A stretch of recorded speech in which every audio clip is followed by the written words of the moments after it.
Le livre sans nom. Auteur anonyme. Chapitre 1. Sanchez avait horreur que des inconnus entrent dans son bar. En fait, il détestait également les habitués, mais il les accueillait toujours simplement parce qu'il avait peur d'eux. Et conduire un habitué, ce serait signer son propre arrêt de mort. Les criminels qui fréquentaient le tapioca étaient toujours à l'affût de la moindre occasion d'y prouver ce qu'ils valaient, parce que c'était le plus sûr moyen d'acquérir une renommée, jusqu'au sommet de la hiérarchie du monde du crime. Le tapioca était un bar qui avait vraiment du caractère. Ses murs étaient jaunes, et pas d'un jaune agréable, plutôt un jaunâtre de fumée de cigarette. Rien d'étonnant à cela. L'une des nombreuses règles tacites du tapioca était l'obligation, pour l'ensemble de la clientèle, de fumer. Cigares, pipes, cigarettes, joints, narguilés, cigarillos, bang, tout était autorisé, excepté ne pas fumer. Ne pas fumer était tout à fait inacceptable. Le fait de ne pas boire de l'alcool était aussi considéré comme un péché. Mais le plus grand des péchés, c'était d'être un inconnu dans ces lieux. Dans ce bar, personne n'aimait les inconnus. Les inconnus n'apportaient que des problèmes. On ne pouvait pas se fier à eux. Aussi, lorsqu'un homme, vêtu d'une longue cape, capuche rabattue sur la tête, entra et s'assit sur un tabouret de bois au bar, Sanchez eut la certitude qu'il ne ressortirait pas en un seul morceau. La vingtaine d'habitués attablés cessèrent leur conversation et toisèrent longuement l'homme encapuchonné assis au bar. Sanchez remarqua qu'il s'était également arrêté de boire. C'était mauvais signe. S'il y avait eu une musique d'ambiance, elle se serait sûrement interrompue dès l'entrée de l'inconnu. Le seul son audible était à présent le bourdonnement continuel d'un gros ventilateur fixé au plafond.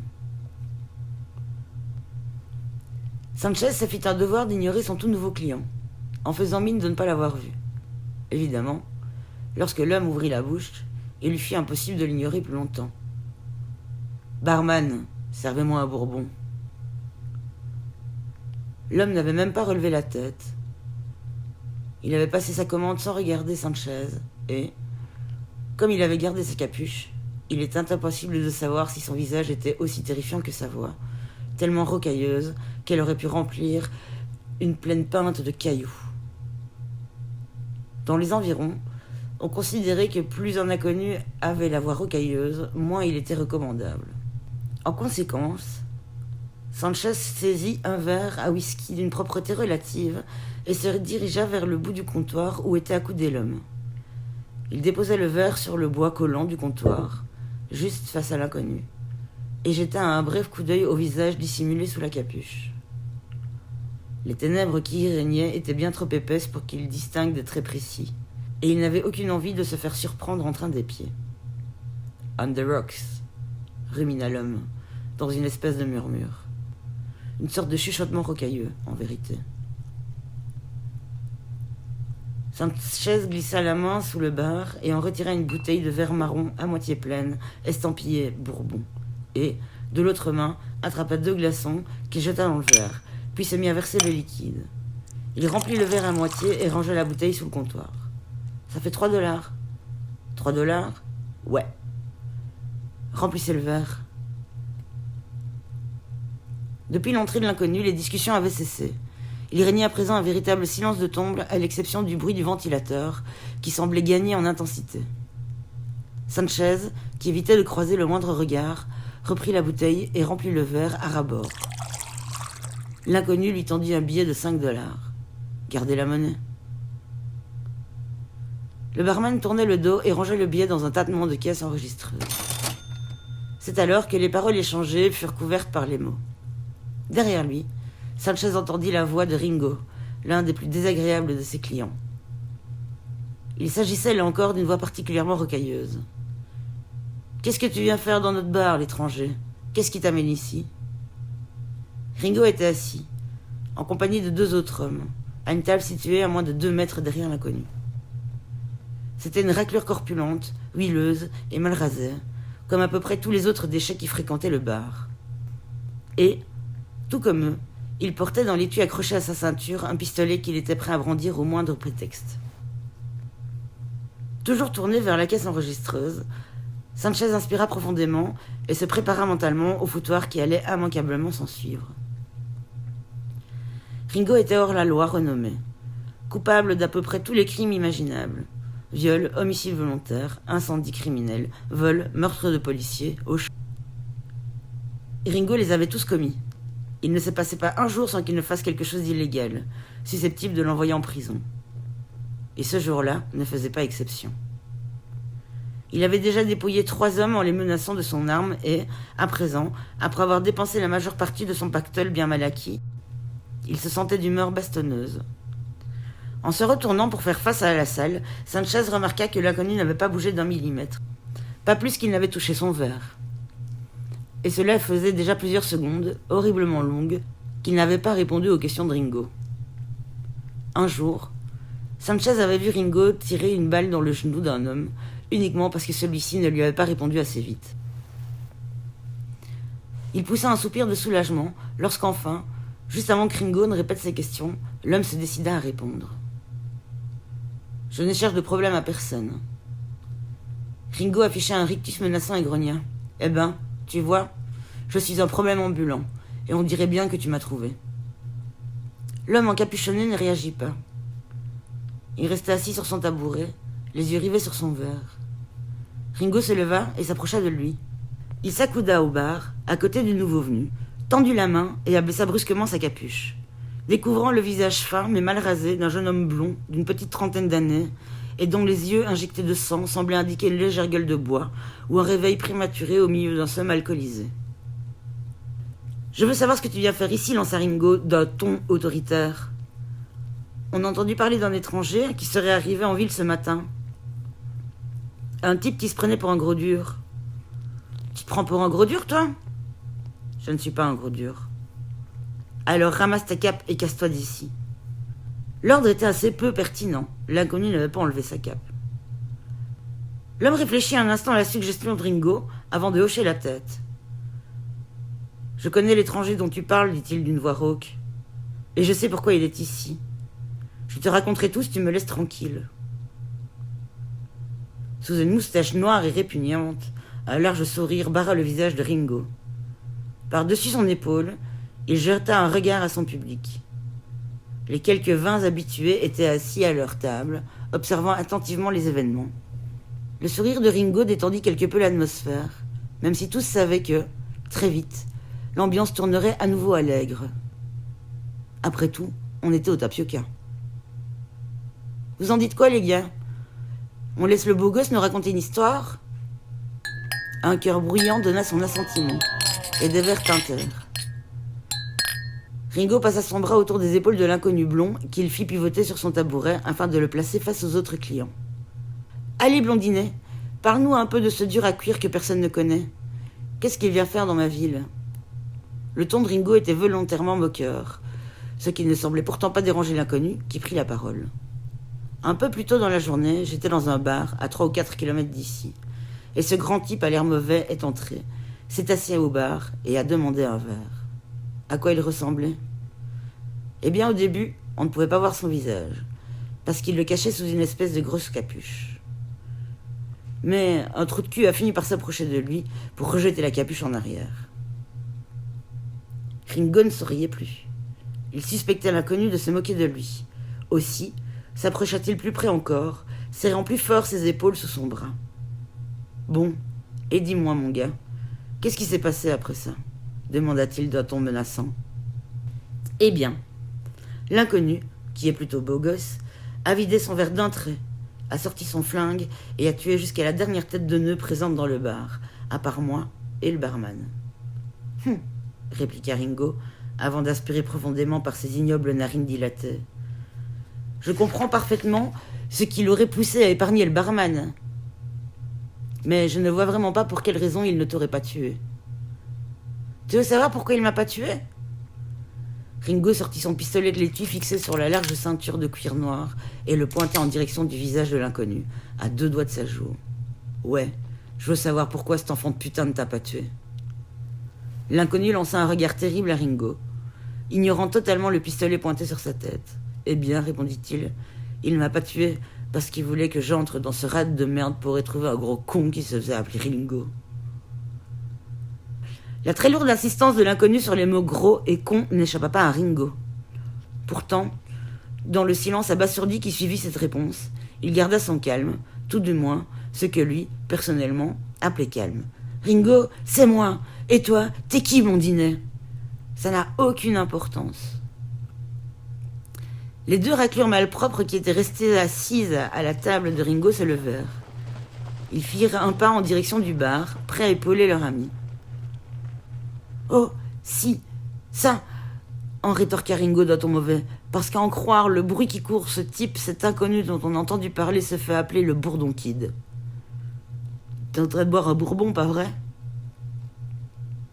L'inconnu blond jeta un regard vers les deux comparses de Ringo, puis considéra à nouveau le canon du pistolet brandi dans sa direction. « Tu sais pourquoi on l'appelle le Bourdon Kid ?» demanda-t-il. « Ouais, je sais » répondirent des amis de Ringo. « Il paraît que quand le Kid boit du bourbon, il se transforme en un putain de colosse, un putain de malade, et il pète les plombs, et il tue tout ce qu'il bouge. On dit qu'il est invincible, et que seul le diable en personne peut le tuer. » « Exact » confirma l'inconnu. « Le Bourdon Kid tue tout le monde. Il suffit d'un verre, et il pète un câble. On raconte que c'est le bourdon qui lui donne cette force surhumaine. À chaque fois qu'il boit un verre, il bute tous les enculés qui se trouvent dans le bar où il est, jusqu'au dernier. Et je sais de quoi je parle. C'était arrivé sous mes yeux. » Ringo pressa fortement le canon de son pistolet contre la tempe de l'inconnu. « Avale ton bourbon !» L'inconnu pouvait lentement sur son tabouret pour se tourner vers le bar et saisit son verre. Tout en épiant le moindre de ses mouvements, Ringo continua à presser son arme contre sa tête. Derrière le bar, Sanchez s'écarta dans l'espoir de rester hors de portée du sang et de la cervelle susceptible de gicler dans sa direction. Voir une balle perdue. Il observa l'inconnu se saisir d'un verre. N'importe quel homme normalement constitué aurait tremblé, si fort qu'il en aurait renversé la moitié. Pas ce type. Les menaces de Ringo l'avaient laissé aussi froid que les glaçons de son verre. Sur ce point, on était bien obligé de lui tirer son chapeau. À présent, tous les clients du Tapioca étaient debout, le cou tendu pour voir ce qui se passait, la main posée sur la creuse de leur pistolet. Ils virent l'inconnu lever le verre à hauteur de ses yeux pour en inspecter le contenu. Sur la paroi extérieure du verre glissait une goutte de sueur, de la vraie sueur, sans doute tombée de la main de Sanchez, voire de la dernière personne à avoir bu dans le verre. L'homme scruta la goutte de sueur, attendant qu'elle ait glissé assez bas pour que ses papilles n'aient pas à souffrir de sa saveur. Enfin, lorsque la goutte de sueur fut suffisamment loin de sa bouche, l'homme inspira profondément et fit couler le liquide dans sa gorge. En l'espace de 3 secondes, le verre fut vide. Tout le bar retint son souffle. Rien ne se passa. Alors tous retinrent un peu plus leur souffle, et toujours rien. Alors tous se remirent à respirer, y compris le plafonnier. Toujours rien. Ringo écarta son arme du visage de l'inconnu et posa la question que tous, dans le bar, brûlaient de poser. « Alors, blondinet, est-ce que c'est toi le Bourdon Kid ?» « Le fait d'avoir bu cette pisse ne prouve qu'une seule chose, » répondit l'inconnu en s'essuyant la bouche du dos de la main. « Ah ouais? Et ça prouve quoi? » « Que je suis capable de boire de la pisse sans dégueuler. » Ringo dévisagea Sanchez. Le barman s'était écarté aussi loin que possible pour se retrouver dos au mur du bar. Il n'avait vraiment pas l'air dans son assiette. « Tu lui as servi de la bouteille de pisse ?» demanda Ringo d'un ton brusque. Sanchez acquiesça vaguement. Sa tête ne me revenait pas, répondit-il. Ringo rangea son pistolet et se recula. Puis il jeta sa tête en arrière et se mit à hurler de rire, tout en tapant fortement l'épaule de l'inconnu. « T'as bu un verre de pisse ? Un verre de pisse et t'as bu de la pisse ?» Tous les clients du bar éclatèrent de rire, tous, à l'exception bien sûr de l'inconnu. Il fixait Sanchez du regard. « Serre-moi un putain de bourbon !» Un gros tas de rocailles roulait dans sa voix. Le barman se retourna, saisit une autre bouteille de bourbon à l'autre bout du bar et se mit à remplir le verre de l'inconnu. Cette fois, il le remplit à ras-bord sans attendre qu'on ne lui demande. 3 $. Il fut tout de suite évident que cette nouvelle demande n'impressionnait nullement l'inconnu et qu'il s'empressa d'exprimer très clairement son mécontentement. En un clin d'œil, sa main droite disparut sous sa capuche noire et réapparut, tenant son pistolet. L'arme était d'un gris très sombre et semblait assez lourde, signe qu'elle était chargée. « Jadis, elle avait certainement étincelé d'un éclat argenté. Mais, comme tous le savaient parfaitement, au tapioca, une arme étincelante et argentée signifiait que son propriétaire ne s'en était sans doute jamais servi. La couleur du pistolet de cet homme suggérait que l'arme avait été utilisée un grand nombre de fois. La main de l'inconnu s'immobilisa à l'instant précis où le canon se trouvait juste face au front de Sanchez. Ce mouvement agressif fut aussitôt suivi d'une série de cliquetis bruyants, plus d'une vingtaine en tout. Toutes les personnes présentes dans le bar avaient décidé en même temps de cesser d'observer les événements pour dégainer leurs pistolets, les armer et les pointer vers l'inconnu. « Tout doux, blondinet », dit Ringo, en pressant à nouveau le canon de son arme contre la tempe de l'homme. En guise d'excuse, Sanchez lança un sourire en aveu à l'inconnu, dont le pistolet gris foncé visait toujours sa tête. « C'est la maison qui régale », ajouta Sanchez. « Est-ce que tu m'as vu sortir un putain de billet ?» reçut-il pour seule réponse. Dans le silence qui s'ensuivit, l'inconnu posa son pistolet sur le bar, à côté de son nouveau verre de bourbon, et poussa un bref soupir. Il avait à présent l'air extrêmement ennuyé et semblait avoir un grand besoin d'un verre, un vrai. Il était plus que temps de se débarrasser de ce goût infect de pisse. Il saisit le verre et le porta à ses lèvres. Le bar tout entier, en proie à une tension tout juste supportable, le fixait, attendant qu'il avale son bourbon. Comme pour prolonger plus encore leur torture, il n'avala pas le contenu de son verre tout de suite. Il observa une pause, comme s'il s'apprêtait à dire quelque chose. Tous attendaient en retenant leur souffle. Allait-il dire quelque chose ou allait-il boire son bourbon? La réponse ne tarda pas. Comme un homme qui n'aurait plus bu depuis une semaine, il absorba d'un trait le contenu de son verre avant de le reposer violemment sur le bar. Cette fois-ci, c'était bel et bien du bourbon.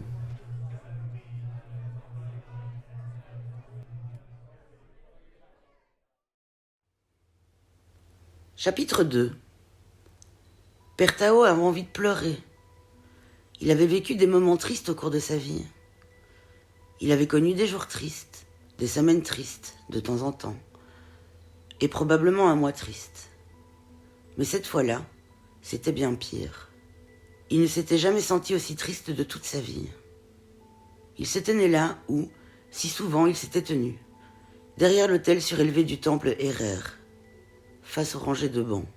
Mais, aujourd'hui, tout était différent. Les bancs n'étaient pas tels qu'il aimait les voir. En temps normal, ils auraient été, au moins à moitié, occupés par ses frères du bal au visage morne. Les rares fois où les bancs n'étaient pas occupés, il prenait plaisir à les voir parfaitement rangés ou à s'absorber dans la contemplation des coussins lilas qui le recouvraient. Ce n'était pas le cas ce jour-là. Les bancs n'étaient plus impeccablement rangés. Ils n'étaient même plus lilas. Et surtout, ses frères du bal n'avaient plus leur air morne. La puanteur qui régnait ne lui était pas complètement inconnue. Le père Tao avait senti cette même odeur, jadis. 5 ans auparavant, très précisément. Elle faisait remonter à la surface de sa mémoire des souvenirs répugnants, car c'était tout simplement l'odeur de la mort, de la destruction et de la trahison, enveloppée d'une brume de poudre noire. Les bancs n'étaient plus recouverts de coussins lilas, mais de sang. Ils n'étaient plus rangés soigneusement, mais sans dessus-dessous. Et pire que tout, ses frères du bal, qui les occupaient à moitié, n'avaient pas l'air mornes. Ils avaient l'air morts. Tous, sans exception. En levant les yeux, à plus de 15 mètres au-dessus de sa tête, Tao pouvait même voir du sang couler du plafond. Des siècles auparavant, sur le marbre de la voûte parfaite, avaient été peintes des scènes mystiques où l'on voyait des anges très saints danser avec des enfants, heureux et souriants. À présent, chaque ange et chaque enfant étaient souillés de sang des moines du bal qui gisaient sous eux. On aurait dit que leur expression avait également changé. Ils ne semblaient plus heureux et insouciants. Leur visage éclaboussé de sang paraissait soucieux, plein de remords et de tristesse, à l'instar de Père Tao. Une trentaine de cadavres gisaient, affalés sur les bancs. Une autre trentaine se trouvait hors de vue, sous les bancs ou entre les rangées. Seul un homme avait survécu au massacre, Tao lui-même. Un homme lui avait tiré à bout portant dans le ventre à l'aide d'un fusil à double canon. La douleur avait été atroce et la blessure saignait encore un peu, mais elle cicatrisait.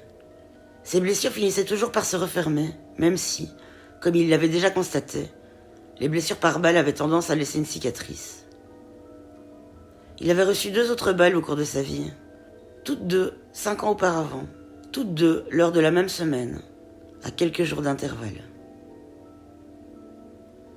Il restait encore assez de moines du bal vivant sur l'île pour l'aider à tout remettre en ordre. La tâche ne serait pas aisée, il le savait parfaitement. Elle serait particulièrement difficile pour ceux qui étaient déjà présents il y a 5 ans. La dernière fois que l'odeur de la poudre avait empli le temple de sa pestilence maléfique.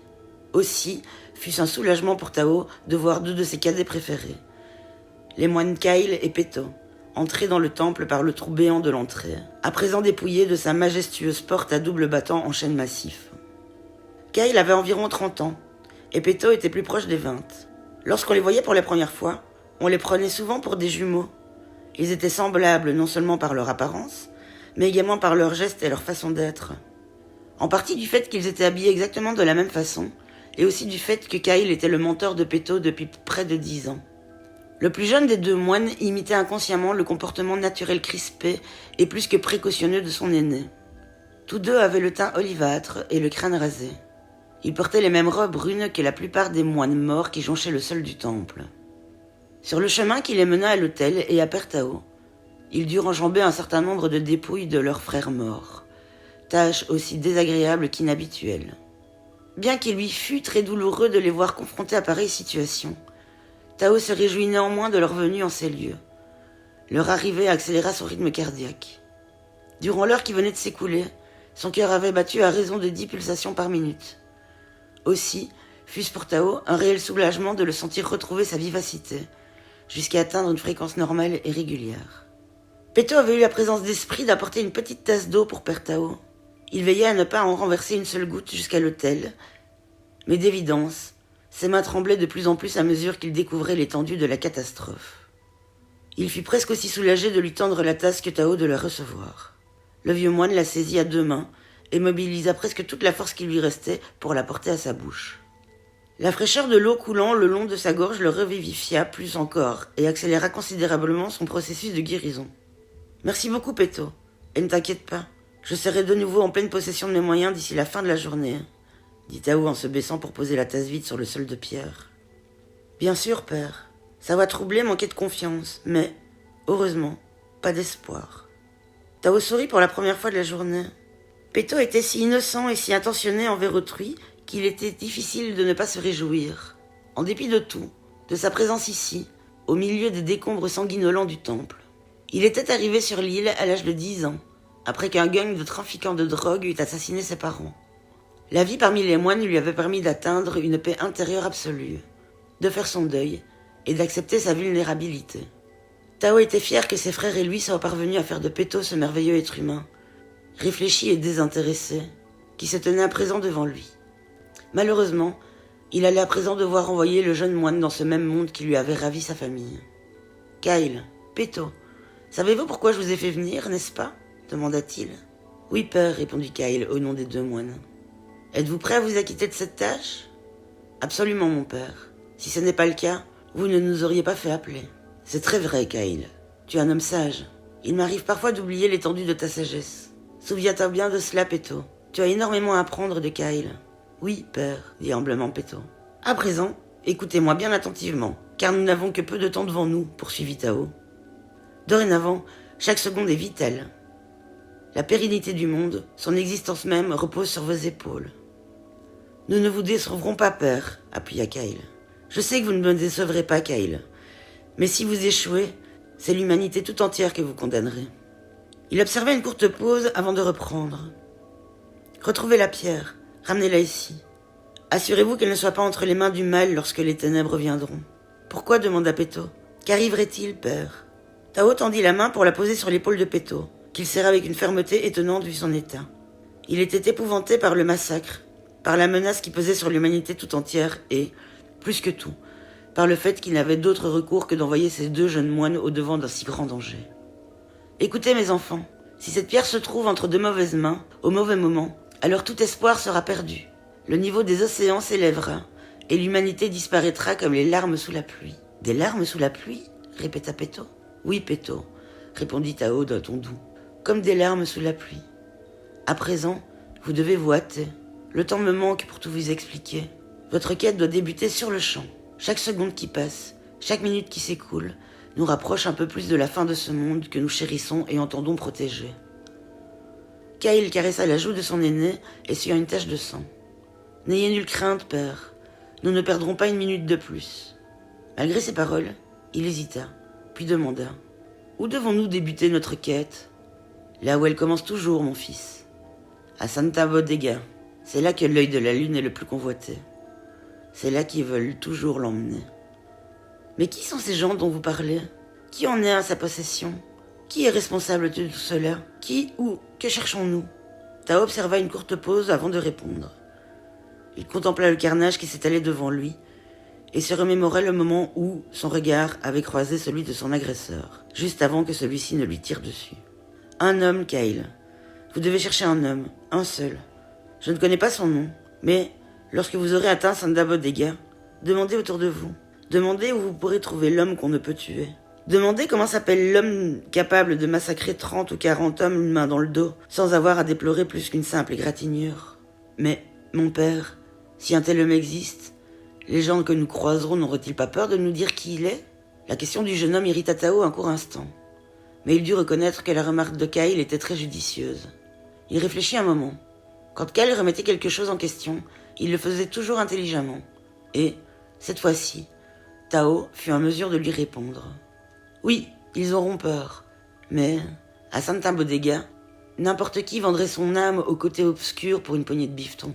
Une poignée de quoi? Je ne comprends pas, père. Pour de l'argent, Kyle. De l'argent. La lie et la vermine de cette terre fera tout pour s'en procurer.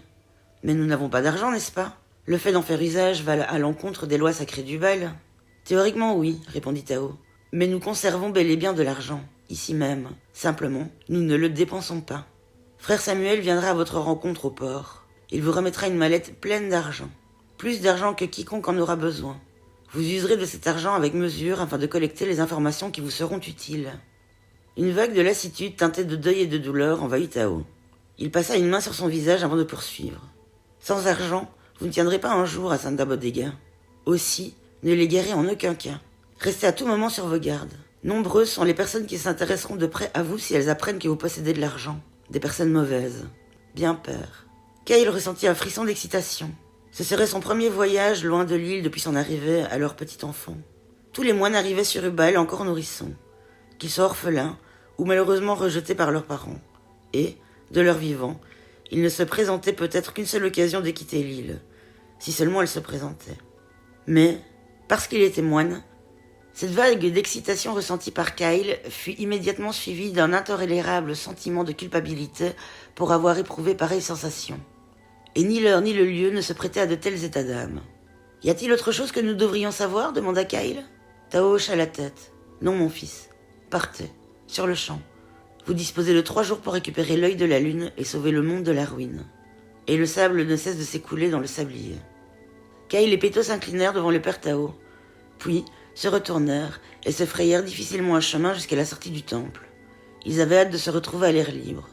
La puanteur de mort qui régnait à l'intérieur avait fini par leur donner la nausée à tous les deux. Ce qu'ils ignoraient, c'est que cette odeur leur serait bientôt horriblement familière, dès lors qu'ils auraient quitté leur île sacrée.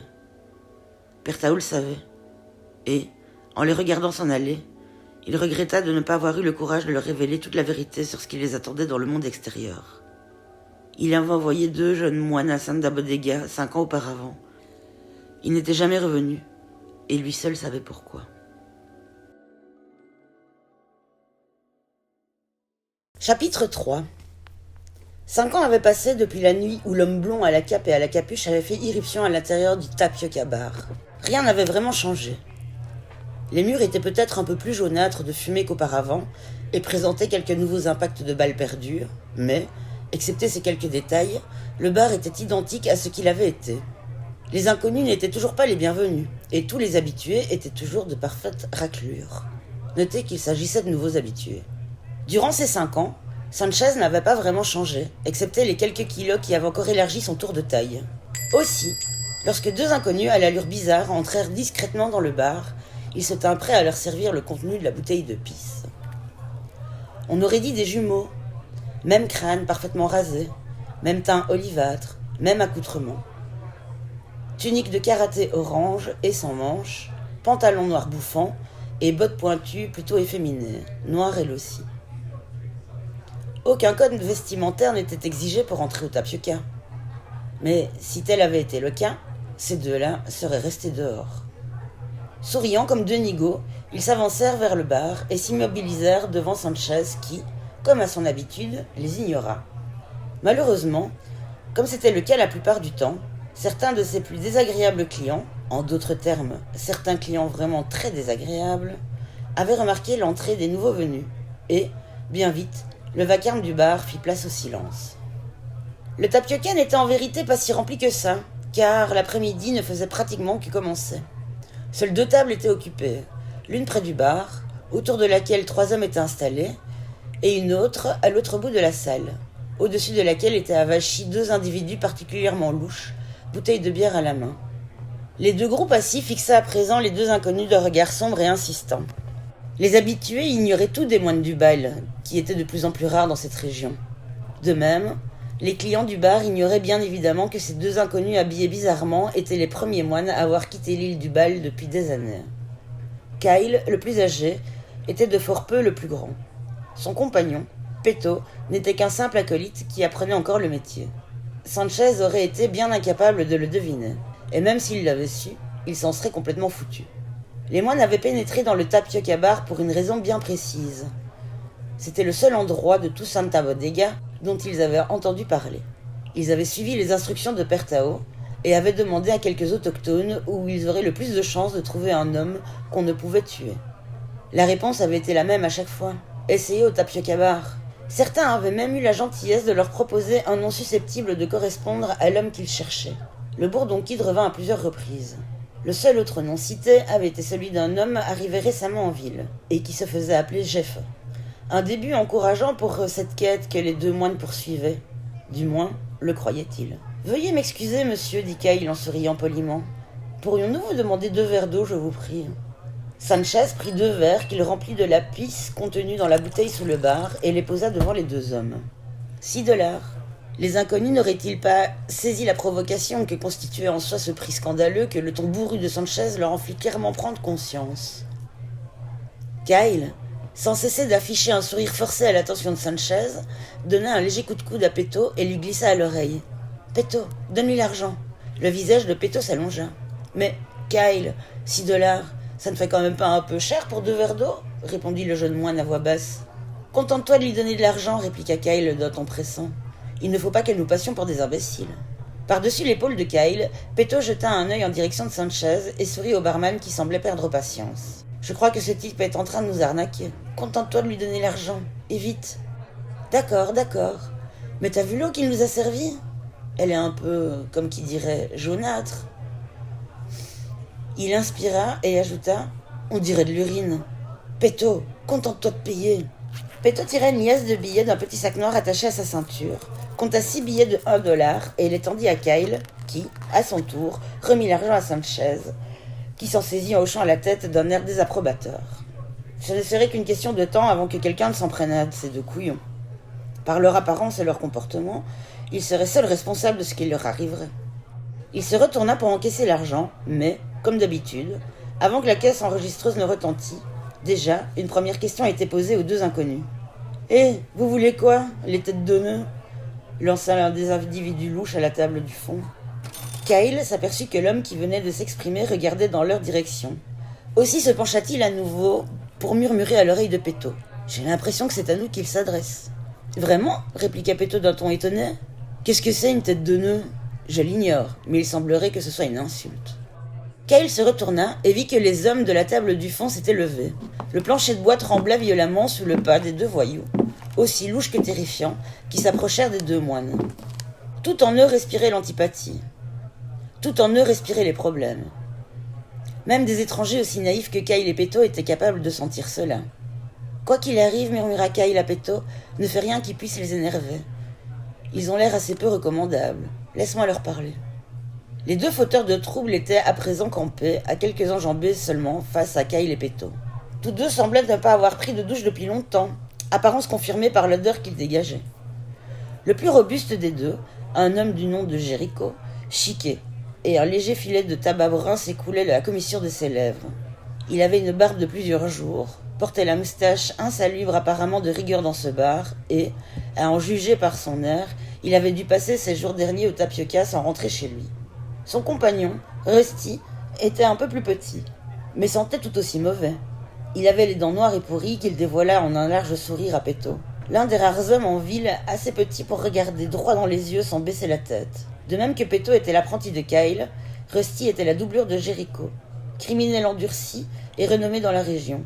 Comme pour souligner le statut supérieur et hiérarchique qui lui revenait, Jericho fut à l'initiative du premier geste agressif. Il se mit à marteler la poitrine de Kyle du bout du doigt. « Je t'ai posé une question. Qu'est-ce que vous foutez ici ?» Les deux moines notèrent la tonalité rocailleuse de sa voix. « Eh bien, je m'appelle Kyle, et voici mon novice, Peto. Nous sommes des moines de l'île du Pacifique nommée Ubal, et nous sommes à la recherche de quelqu'un. Peut-être pourriez-vous nous aider à le retrouver. Ça dépend. Qui vous cherchez ? Eh bien, il semblerait que l'homme que nous cherchons se fasse appeler le Bourdon Kid. » Un lourd silence se répandit dans le tapioca. Même le ventilateur se tut. Un bris de verre retentit de l'autre côté du bar. Sanchez venait de laisser tomber une bouteille vide qu'il tenait à la main. Il n'avait entendu personne prononcer ce nom dans son bar depuis très longtemps. Très, très longtemps. Et ce simple nom éveillait en lui d'horribles souvenirs. La simple mention de ce nom le faisait frémir. Jericho et son comparse connaissaient eux aussi ce nom. Ils ne se trouvaient pas dans le bar la nuit où le Bourdon Kid y avait fait son apparition. Ils n'avaient jamais vu le Kid. Ils avaient simplement entendu parler de lui, et de cette nuit où il avait bu du bourbon au tapioca. Jericho dévisagea Kyle de plus près pour voir s'il était sérieux. Il semblait l'être. « Le Bourdon Kid est mort, grogna-t-il. Quoi d'autre ?» Connaissant Jericho et Rusty comme il les connaissait, Sanchez se dit que Kyle et Peto n'avaient qu'une vingtaine de secondes à vivre. Cette estimation pouvait sembler plutôt optimiste au moment où Peto saisit son verre et en but une longue rasade. Dès que le liquide rencontra ses papilles gustatives, il comprit que ce qu'il buvait était quelque chose d'impie, et, instinctivement, recracha le tout avec une moue de dégoût, en plein sur Rusty. Sanchez fut à deux doigts d'éclater de rire. Mais il était assez malin pour savoir qu'il était dans son intérêt de s'abstenir. Rusty était entièrement recouvert de pisse, sur les cheveux, le visage, sur la moustache et ses sourcils. Peto avait réussi à en répandre partout. Les yeux de Rusty gonflèrent de rage à la vue du liquide doré dégoulinant sur sa poitrine. C'était humiliant au point qu'il eut envie de tuer Peto aussi sec. D'un geste leste, il saisit le pistolet dont l'étui pendait à ses hanches. Son pote Jericho fit de même et brandit lui aussi son arme. Les moines du bal chérissent la paix plus que tout, mais ils pratiquent également les arts martiaux dès leur plus tendre enfance. Aussi, pour Kyle et Peto, neutraliser deux voyous ivres était un jeu d'enfant, presque au sens littéral, étant donné l'éducation des moines, même si les agresseurs pointaient leurs armes dans leur direction. Les deux moines réagirent en même temps, avec une vitesse déconcertante. Sans un bruit, tous deux se baissèrent et lancèrent une jambe droite entre celles de celui qui leur faisait face. Tous deux replièrent alors leurs jambes derrière le genou de leur agresseur en un mouvement sec. Pris par surprise et ahuris par la vitesse de l'attaque, Jericho et Rusty ne purent que pousser des petits jappements alors que les moines se saisissaient de leurs armes. Cette attaque fut suivie presque immédiatement par le bruit sourd des deux hommes tombant à la renverse sur le plancher qui trembla sous le double impact. De la position de supériorité qui était la leur une seconde plus tôt, ils se retrouvaient à présent allongés de tout leur long sur le dos, les yeux rivés au plafond. Pire encore, les deux moines pointaient leurs propres pistolets dans leur direction. Kyle avança d'un pas et posa une botte noire et pointue sur la poitrine de Jericho afin qu'il l'empêche de se relever. Peto ne prit pas la peine de l'imiter, pour la simple et bonne raison que Rusty s'était cogné si fort la tête en tombant qu'il était à présent peu probable qu'il sût où il se trouvait. « Alors, savez-vous où se trouve le Bourdon Kid, oui ou non ?» demanda Kyle en pressant son pied contre la poitrine de Jericho. « Va te faire enculer !» Bang ! Le visage de Kyle fut soudain éclaboussé de taches de sang. Il regarda sur sa gauche et aperçut la fumée qui s'échappait du canon de l'arme de Peto. Le jeune novice venait de tirer en plein dans le visage de Rusty. Un immonde salmigondi recouvrait le plancher, ainsi que les deux moines. « Peto, pourquoi as-tu fait ça ?»« Je suis désolé, Kyle, mais c'est la première fois que je me sers d'une arme à feu. Je crois que le coup est parti lorsque j'ai pressé sur la détente. »« Les armes à feu ont tendance à réagir comme ça, tu sais, » répondit Kyle, sans méchanceté. Peto tremblait si fort qu'il avait du mal à garder son pistolet en main. Il était en état de choc. Il venait de tuer un homme. Il avait pensé que jamais il ne commettrait pareil crime. Néanmoins, soucieux avant tout de ne pas laisser tomber Kyle, il relégua de son mieux ce meurtre dans un coin de sa conscience. Il ne serait cependant pas facile de l'y maintenir. Le sang éclaboussé un peu partout ne cessait de lui rappeler son geste malheureux. Pour sa part, Kyle s'inquiétait beaucoup plus du manque de crédibilité que leur vaudrait pareil incident, et se félicitait que le bar ne fût pas plein. « Franchement, tu es insortable, lança-t-il sur le ton de la gronderie. « Pardon. Péto, rends-moi service. Bien sûr, quoi donc? Cesse de pointer cette chose sur moi. » Péto abaissa l'arme. Rassuré, Kyle reprit l'interrogatoire de Jéricho. Les trois hommes assis à l'autre table avaient tourné le dos à l'action pour se concentrer sur leur boisson, comme si ce qui était en train de se passer était tout à fait normal. De la pointe du pied, Kyle appuya à nouveau sur la poitrine du voyou survivant. « Écoutez, mon ami, dit-il d'un ton raisonnable. Tout ce que nous désirons savoir, c'est l'endroit où nous serions le plus susceptibles de trouver le bourdon kid. Pouvez-vous nous aider? Oui ou non? Non, putain! Bang! Jéricho hurla en saisissant sa jambe droite. Le sang giclait en tous sens, à l'endroit où la balle s'était fichée, juste en dessous de son genou. À nouveau, de la fumée s'échappait du canon de l'arme de Péto. « Pardon, Kyle, bégaya le novice. Le coup est encore parti tout seul. Je te le jure, je n'avais pas l'intention de... » Kyle hocha la tête d'un air exaspéré. Ils avaient dorénavant tué un homme et blessé un autre. Pas tout à fait la méthode la plus discrète pour récupérer la pierre précieuse bleue connue sous le nom l'œil de la lune. Mais, pour être honnête, et même s'il était l'aîné des deux, Kyle devait bien reconnaître que le fait d'être si loin du bal le rendait lui aussi nerveux.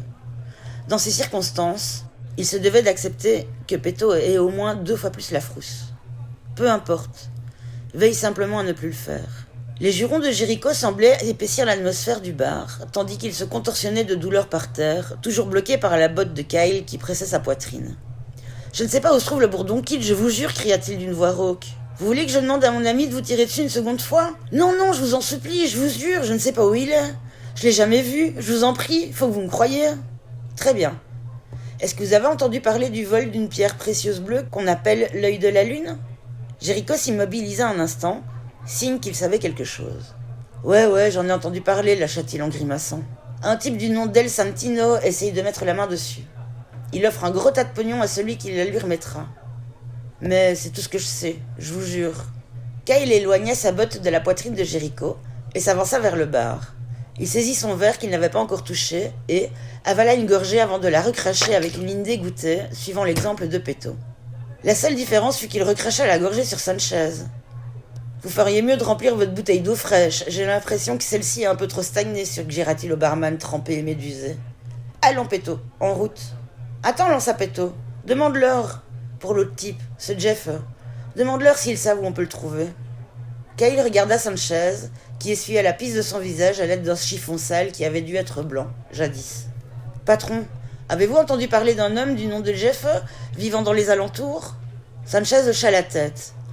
Il avait en réalité entendu parler de Jeff, mais il n'était pas une balance. En tout cas, certainement pas pour des inconnus. De plus, même s'il savait qui était Jeff, il ne l'avait jamais vu. C'était un chasseur de primes réputé qui sillonnait le monde. Effectivement, la rumeur racontait qu'il se trouvait en ce moment à Santa Monica. Mais, jusqu'à présent, il n'avait pas franchi le seuil du tapioca. Et cela, pour Sanchez, était une véritable bénédiction. « J'ai entendu parler de personne. Maintenant, foutez le camp de mon bar. »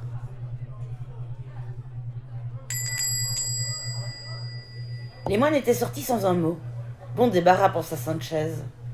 Nettoyer le plancher du tapioca recouvert de sang était l'une des tâches qu'il aimait le moins. Et à présent, à cause de ces 2 inconnus qu'il aurait dû envoyer paître dès leur arrivée, il allait devoir s'y coller. Il alla dans la cuisine du fond du bar pour y prendre une serpillière et un seau d'eau, et revint juste à temps pour voir un homme entrer au tapioca. Un autre inconnu, grand, bien bâti, habillé bizarrement, remarqua-t-il. Comme les 2 autres clowns. C'était vraiment une journée de merde qui s'annonçait. Sanchez en avait déjà assez, et on n'en était qu'au début de l'après-midi. Il avait un type raide mort par terre, la cervelle éparpillée aux 4 coins de la salle, et un autre mec avec une balle dans la jambe. Il faudrait appeler la police, mais peut-être pas tout de suite. Après avoir serré très fort un vieux torchon autour de la jambe de Jéricho et l'avoir aidé à se relever, Sanchez passa derrière le bar pour servir son nouveau client. Jéricho se hissa sur un tabouret où il resta assis bien sagement. Il n'avait aucune intention de commettre l'erreur de chercher des poux à un nouveau venu.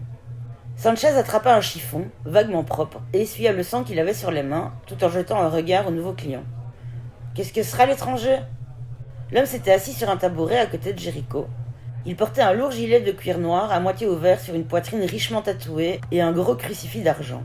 Il avait un pantalon de cuir noir assorti, de grosses bottes noires, des cheveux noirs et épais, et, pour couronner le tout, les yeux les plus noirs que Sanchez ait jamais vus. Et dans cette région, ça signifiait vraiment, vraiment très noir. Il ignora Sanchez et tira une cigarette du paquet souple qu'il avait déposé sur le bar devant lui. Il lança la cigarette en l'air et, sans bouger, l'attrapa entre les lèvres. Une seconde plus tard, il sortit de nulle part une allumette enflammée avec laquelle il alluma sa cigarette avant de lancer l'allumette en direction de Sanchez. Le tout en un seul geste leste. « Je cherche quelqu'un, dit-il. Et moi je sers des boissons, répondit Sanchez. Alors, vous commandez ou non ? Serre-moi un whisky. Puis il ajouta, avise-toi de me servir de la pisse et je te bute. Sanchez remarqua sans surprise un ton rocailleux très distinct dans sa voix. Il servit un whisky et posa la bouteille sur le bar, en face de l'inconnu. 2 $. L'homme avala le whisky et reposa violemment le verre vide sur le bar. Je cherche un homme du nom d'El Santino. Il est dans le coin ? 2 $. Il y eut un moment d'indécision. Payera pas. Mais l'homme finit par sortir un billet de 5 $ d'une petite poche de son gilet et le posa sur le comptoir, le maintenant d'un doigt par une extrémité. Sanchez tira sur l'autre bout, mais l'homme ne lâcha pas le billet. « Je suis censé retrouver un homme du nom d'El Santino dans ce bar. Tu le connais ?»« Putain, pensa Sanchez avec lassitude. Tout le monde cherche quelqu'un ou quelque chose aujourd'hui. D'abord ces 2 couillons d'assassins qui viennent demander ce qu'on sait à propos du Bourdon Kid. L'évocation du nom le fit trembler intérieurement. D'une putain de pierre bleue et de ce chasseur de primes Jeff. Et maintenant un autre putain d'inconnu qui vient de casser les couilles avec El Santino. » Mais il garda ses réflexions pour lui-même. « Ouais, je le connais », fut sa seule réponse. L'homme relâcha le billet de 5 $ et Sanchez s'en saisit aussitôt. Alors qu'il encaissait, l'un des clients, comme il était de coutume, interpella le nouveau venu. « Qu'est-ce que tu lui veux à El Santino ?» lança un des 3 hommes assis à la table proche du bar. L'inconnu, vêtu de cuir, ne répondit pas immédiatement. Ce fut le moment choisi par Jéricho pour quitter son tabouret et sortir en clopinant. Et la possibilité de prendre une autre balle ne l'excitait pas vraiment, d'autant plus que l'un de ces enfoirés des moines voleurs s'était barré avec son pistolet. Il enjamba comme il put le cadavre de son ami Rusty et sortit avec la ferme résolution de ne pas y revenir de sitôt. Ce n'est qu'une fois Jéricho parti que le grand type aux yeux noirs, assis au bar, daigna enfin répondre à la question qui lui avait été posée. « J'ai avec moi quelque chose qu'El Santino recherche, dit-il, sans prendre la peine de regarder à qui il s'adressait. « Bah, t'as qu'à me le donner, je lui passerai de ta part, » répliqua l'un des hommes assis à la table. Ses compagnons éclatèrent d'un gros rire. « Pas possible. »« Bien sûr que si. » Le ton était résolument menaçant. Il y eut un déclic mécanique, tout semblable à celui d'un chien de revolver qu'on arme. L'inconnu soupira et inspira une profonde bouffée de cigarette. Les 3 raclures se relevèrent de table et firent 7 ou 8 pas en direction du bar. L'inconnu ne se retourna pas sur les 3 hommes qui se tenaient à présent juste dans son dos. « C'est quoi ton nom ?» demanda celui du milieu d'une voix sinistre. Sanchez ne connaissait pas trop bien ce salopard particulièrement dégueulasse, avec des sourcils noirs et broussailleux et des yeux dépareillés. Son œil gauche était marron clair, mais le droit avait une couleur bien à lui, une couleur que quelqu'un avait un jour qualifiée de couleur serpent. Ses 2 camarades, Spider et Studley, semblaient légèrement plus grands que lui. Sans doute parce que tous 2 portaient des chapeaux de cow-boy crasseux qui avaient connu des jours meilleurs. Mais ce n'étaient pas ces 2 types qui posaient problème. Eux n'étaient que des couilles. C'était la bite au milieu, avec son œil bizarre, qui représentait le seul vrai problème. Marcus Lafouine était un voleur-agresseur-violeur à la petite semaine. Et il était en train de presser un petit pistolet contre le dos de l'inconnu. « Je t'ai posé une question, dit-il. C'est quoi ton nom, chef ?»« Jeff. Je m'appelle Jeff. »« Putain de merde, pensa Sanchez en entendant ce nom. Jeff ? Ouais, Jeff. Hé, Sanchez, lança Marcus au barman. Les 2 moines, là, ils étaient pas à la recherche d'un mec du nom de Jeff ? Si, répondit le barman, résolu à ne parler que par monosyllabes.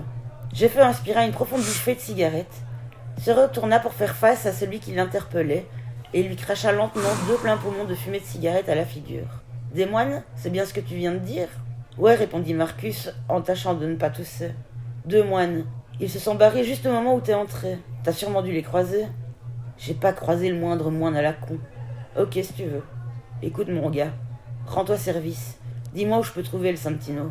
Marcus Lafouine écarta son pistolet pour le pointer un instant en l'air. Puis il rabaissa le canon, qui se trouvait juste en face du bout du nez de Jeff. Comme je te l'ai déjà proposé, t'as qu'à me passer ce que t'as, et je le refilerai à El Santino de ta part. Hein, chef ? Jeff jeta sa cigarette par terre et leva lentement les mains en signe de reddition, tout en affichant un large sourire, comme si tout cela n'était qu'une blague et qu'il avait l'habitude de faire. Il posa ses mains derrière la tête, puis les fit glisser lentement jusqu'à la base de sa nuque. « Bon, dit Marcus, Maintenant, je vais te laisser 3 secondes pour me montrer ce que t'as amené à El Santino. 1, 2, boum! Simultanément, Spider et Studley, qui se tenaient de part et d'autre de leurs compagnons aux œufs verrons, s'écroulèrent. Tous deux étaient étendus de tout leur long, raides morts, chacun avec un petit poignard, lourd et à double lame, enfoncé dans la gorge. Lorsque Marcus leva les yeux, il se rendit compte que son pistolet n'était plus dans sa main, mais, à présent, dans celle de Jeff, et qu'il était pointé droit sur lui. Marcus déglutit avec difficulté. Ce mec est rapide et redoutable. Tu sais quoi, proposa la fouine, dont l'instinct de survie refit surface immédiatement. Et si je t'emmenais voir El Santino? Sois bon prince, répéta-t-il intérieurement. Super idée. Ce serait vraiment parfait, répondit Jeff dans un grand sourire.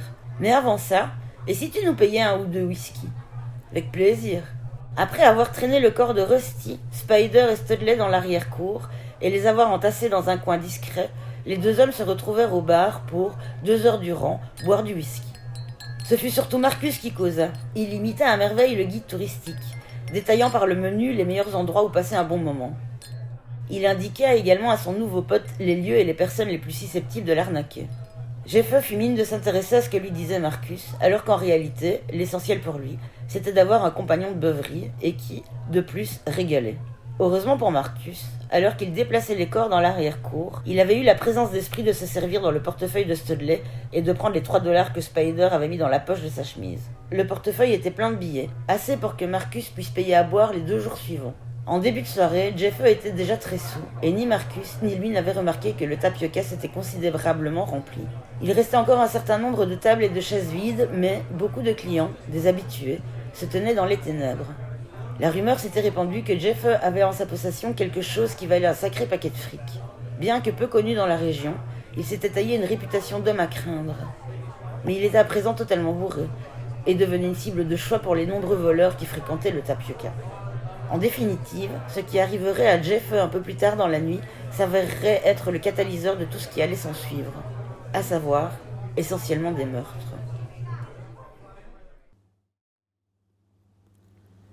Chapitre 4. La réputation de l'inspecteur Miles Jensens l'avait précédé à Santa Bodega. Déjà, tous les autres flics ne l'aimaient pas, sans même l'avoir vu. Pour eux, il n'était qu'un inspecteur New Age à la mode, un de plus. Sans doute n'avait-il jamais passé un jour de service sur le pavé, sa vie durant, pensait-il. Il se trompait bien sûr, mais il avait mieux à faire que de perdre son temps à tenter de justifier son poste auprès de ces sacs à merde consanguins qui constituaient le gros des effectifs des policiers de Santa Bodega. La raison pour laquelle il le prenait pour un clown sautait aux yeux à la simple lecture de son titre. Inspecteur en chef des enquêtes surnaturelles. Ou comment balancer par la fenêtre l'argent des contribuables. Tant qu'il avait bossé sur les secteurs d'autres flics, il n'avait pas posé de problème. Mais, à présent qu'il allait travailler sur le leur et, par-dessus le marché, il devait être payé une sacrée pelletée de fric de plus que la plupart d'entre eux. Mais il ne pouvait rien y faire et il le savait. Jensens avait été affecté à Santa Bodega par le gouvernement des États-Unis. Et en temps normal, le gouvernement se foutait pas mal de ce qui pouvait se passer à Santa Bodega, mais les derniers événements avaient poussé les pouvoirs publics à se pencher de plus près sur cette ville. Ces événements constituant une série de 5 meurtres répugnants, et, bien que de tels crimes fussent menés courantes dans le coin, la façon dont les victimes avaient été assassinées était très évocatrice. Elles avaient été tuées selon, semble-t-il, un même rite. On n'avait plus déploré pareil meurtre depuis la semaine qui avait précédé le légendaire massacre du Brodon-Kid, 5 ans auparavant. Les victimes avaient été tuées par quelque chose qui n'était pas totalement humain. L'affaire était donc assez grave pour qu'on la confie à Miles Jensens et qu'on le laisse y travailler seul, sans l'aide de personne. Comme beaucoup d'autres bâtiments du centre-ville, le commissariat central de Santa Bodega était une ruine pourrissante.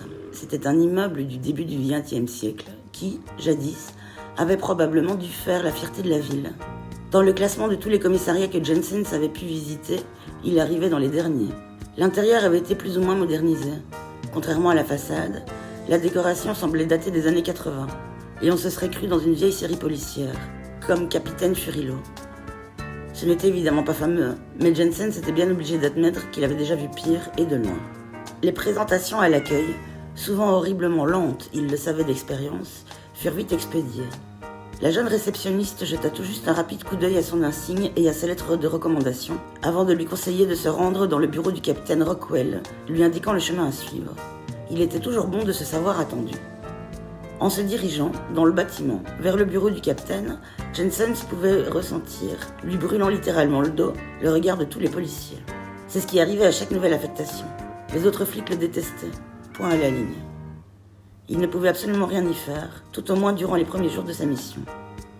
Néanmoins, à Santa Mondega, le fait qu'il soit apparemment un des seuls hommes noirs de peau des services de police ne l'aidait en rien.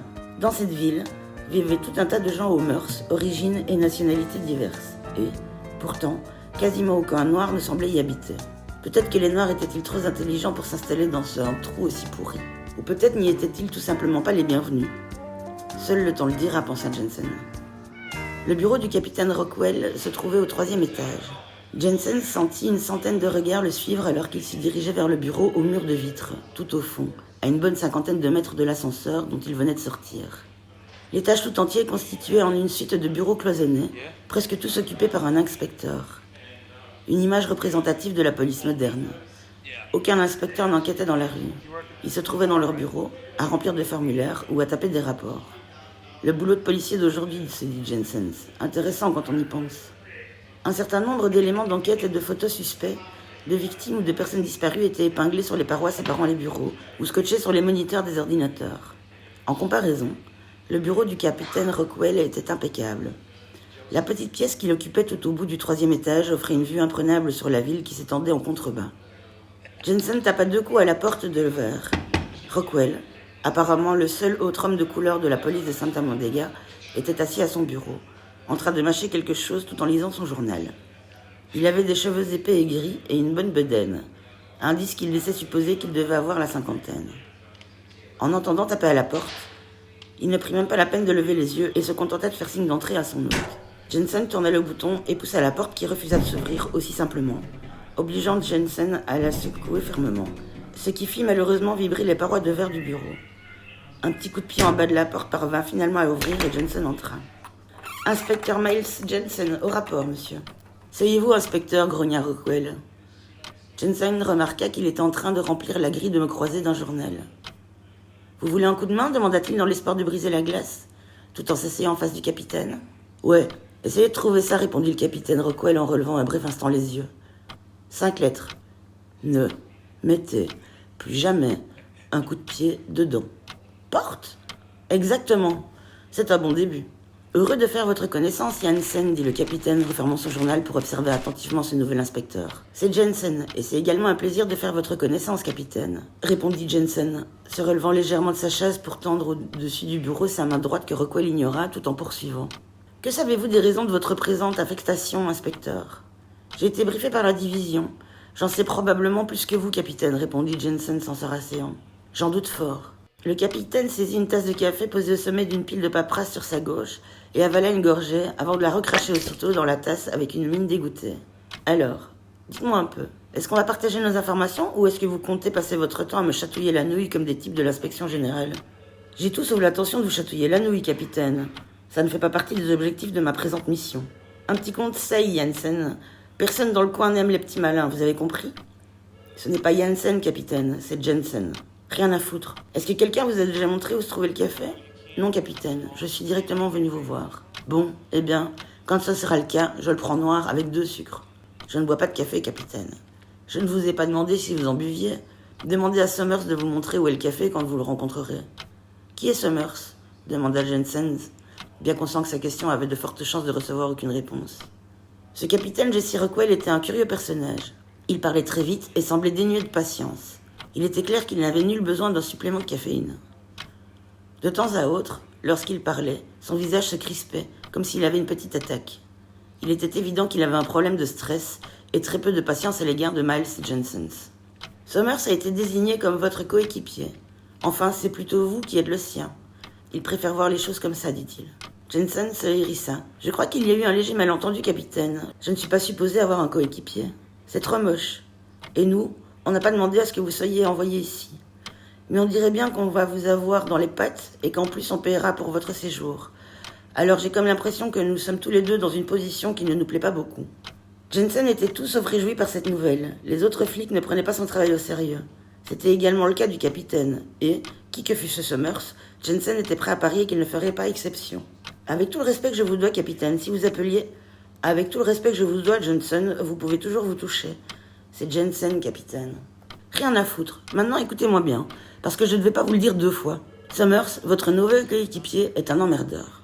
Un vrai putain d'emmerdeur. Personne ne veut bosser avec lui. Quoi ? Eh bien, dans ce cas, vous... Est-ce que vous voulez entendre ce que j'ai à vous dire ? Jensen avait d'ores et déjà compris que discuter avec le capitaine Rockwell ne servait à rien. S'il avait le moindre souci, il devait le régler tout seul plus tard. Le capitaine n'était pas du genre à perdre son temps à s'expliquer auprès de quiconque, ni à faire le tour du propriétaire à qui que ce soit. Il se pensait manifestement trop occupé, ou bien trop important, pour ce genre de raffinement. Pour lors, il était plus avisé de rester sagement assis et d'entendre ce qu'il avait à dire. « Pardon, capitaine, je vous prie de poursuivre. »« Je vous remercie, même si je n'avais pas vraiment besoin de votre permission. »« C'est pour votre bien, pas pour le mien, » dit Rockwell. Il dévisagea Jensen un bon moment afin de voir si ce curieux inspecteur trouvait encore quelque chose à redire. Heureux de constater que ce n'était pas le cas, il reprit. « L'inspecteur Archibald Summers a été désigné comme votre coéquipier sur cette affaire. Désigné par le maire. Si j'avais eu mon mot à dire, Summers n'aurait même pas eu l'autorisation de mettre un pied dans ce bâtiment. Mais le maire est en train d'essayer de se faire réélire. Pas moyen d'aller à l'encontre de son futur agenda de campagne. »« Oui, capitaine. » Jensen ne comprenait pas ce que ces éclaircissements avaient à voir avec la situation, mais il se dit qu'il était préférable de témoigner un intérêt de façade par quelques acquiescements et autres « oui, capitaine ». Summers a été gentiment poussé en retraite anticipée il y a à peine plus de 3 ans, poursuivit Rockwell. Nous avons tous organisé une fête de départ en son honneur. C'est une délicate attention, capitaine. Pas vraiment. On n'a pas invité ce pauvre comte Summers. Pourquoi cela demanda Jensen. Rockwell fronça les sourcils. Parce que c'est un emmerdeur, putain. Suivez un peu, Johnson, nom de Dieu. Oui, capitaine. Enfin bref, vous êtes ici pour le bourdon kid, pas vrai ? Eh bien, pas tout à fait. Peu importe. Summers est obsédé par cette foutue affaire du bourdon kid. C'est pour ça qu'on l'a obligé à prendre sa retraite anticipée. Il essayait de mettre chaque meurtre de Santa Bodega sur le dos du bourdon kid. Il a poussé le bouchon tellement loin que les gens ont commencé à se dire que la police faisait preuve de paresse, qu'elle utilisait le kid comme bouc émissaire afin de régler toutes les affaires d'homicide non résolues. Ce qui est bien évidemment très éloigné de la réalité, dit Jensen. Ce fut un de ses commentaires qu'il aurait préféré ne jamais avoir fait, parce que, à son insu, son ton avait paru sarcastique. Le capitaine Rockwell le dévisagea un instant. Convaincu que Jensen était sincère, il reprit. Tout juste, dit-il en inspirant si fort par le nez que ses narines semblèrent doubler de volume. Summers s'est mis à bricoler les éléments d'enquête dans le but d'accuser le bourdon kid de tout et n'importe quoi. Le fait est qu'il y ait 2 personnes en ville à avoir vu le kid et être resté en vie. Et ni l'une ni l'autre ne l'a revu depuis cette nuit, il y a 5 ans de ça, au cours de laquelle il a massacré la moitié de la ville. La plupart d'entre nous pensent qu'il est sûrement mort, sans doute tué cette même nuit. Il se sera perdu dans la masse de corps non identifiés qu'on a dû enterrer dans la semaine qui a suivi. J'imagine que c'est ça qui vous intéresse, pas vrai ? Avec les moines et toutes les autres conneries. Si vous voulez parler des moines du bal et de l'œil de la lune, capitaine, oui, c'est bien cela. Je ne crois pas un mot de tout ce ramassis de conneries à la con. Et c'est le cas de tous les gars ici présents. Mais voici quelque chose dont vous n'êtes probablement pas au courant, inspecteur Johnson. Hier, 2 moines ont tué un type au tapioca bar. Ils l'ont abattu de sang-froid et ont blessé un autre. Se sont cassés avec 2 pistolets volés. La première chose que Summers et vous allez faire, ce sera d'aller interroger Sanchez, le patron du bar. Jensen regarda Rockwell, surpris. Il ignorait effectivement ces 2 faits. Des moines du bal en ville, c'était inhabituel.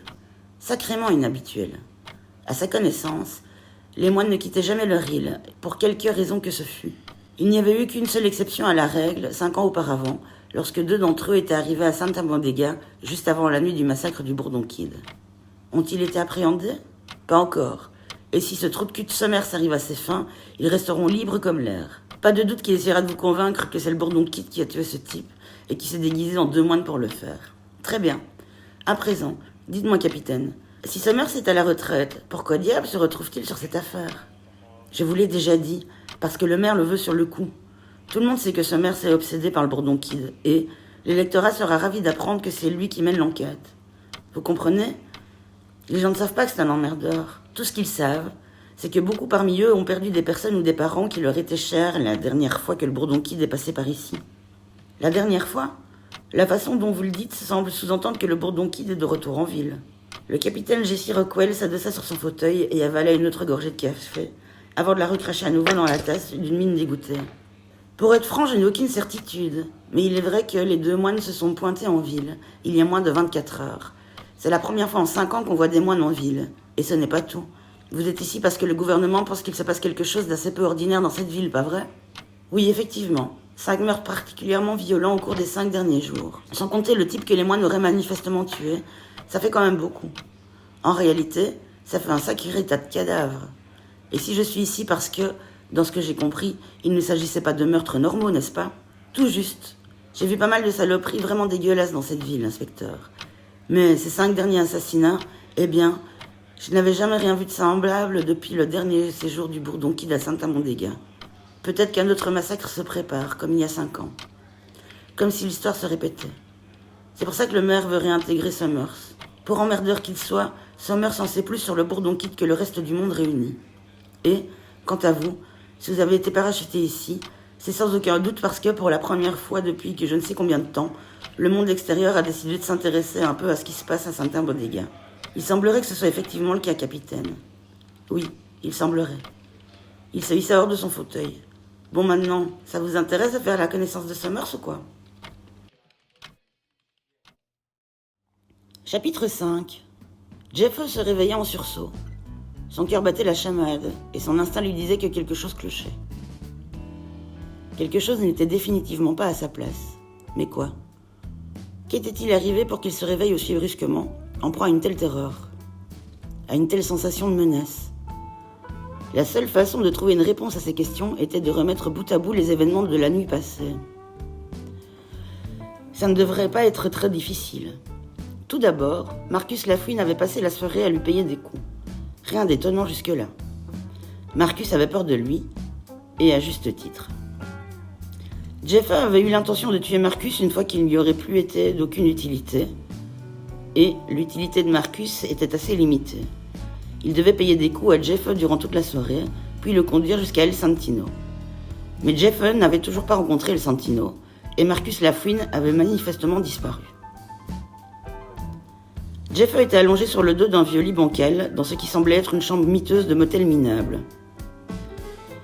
Il se sentait déshydraté, sans doute à cause de tout l'alcool qu'il avait absorbé la veille au soir.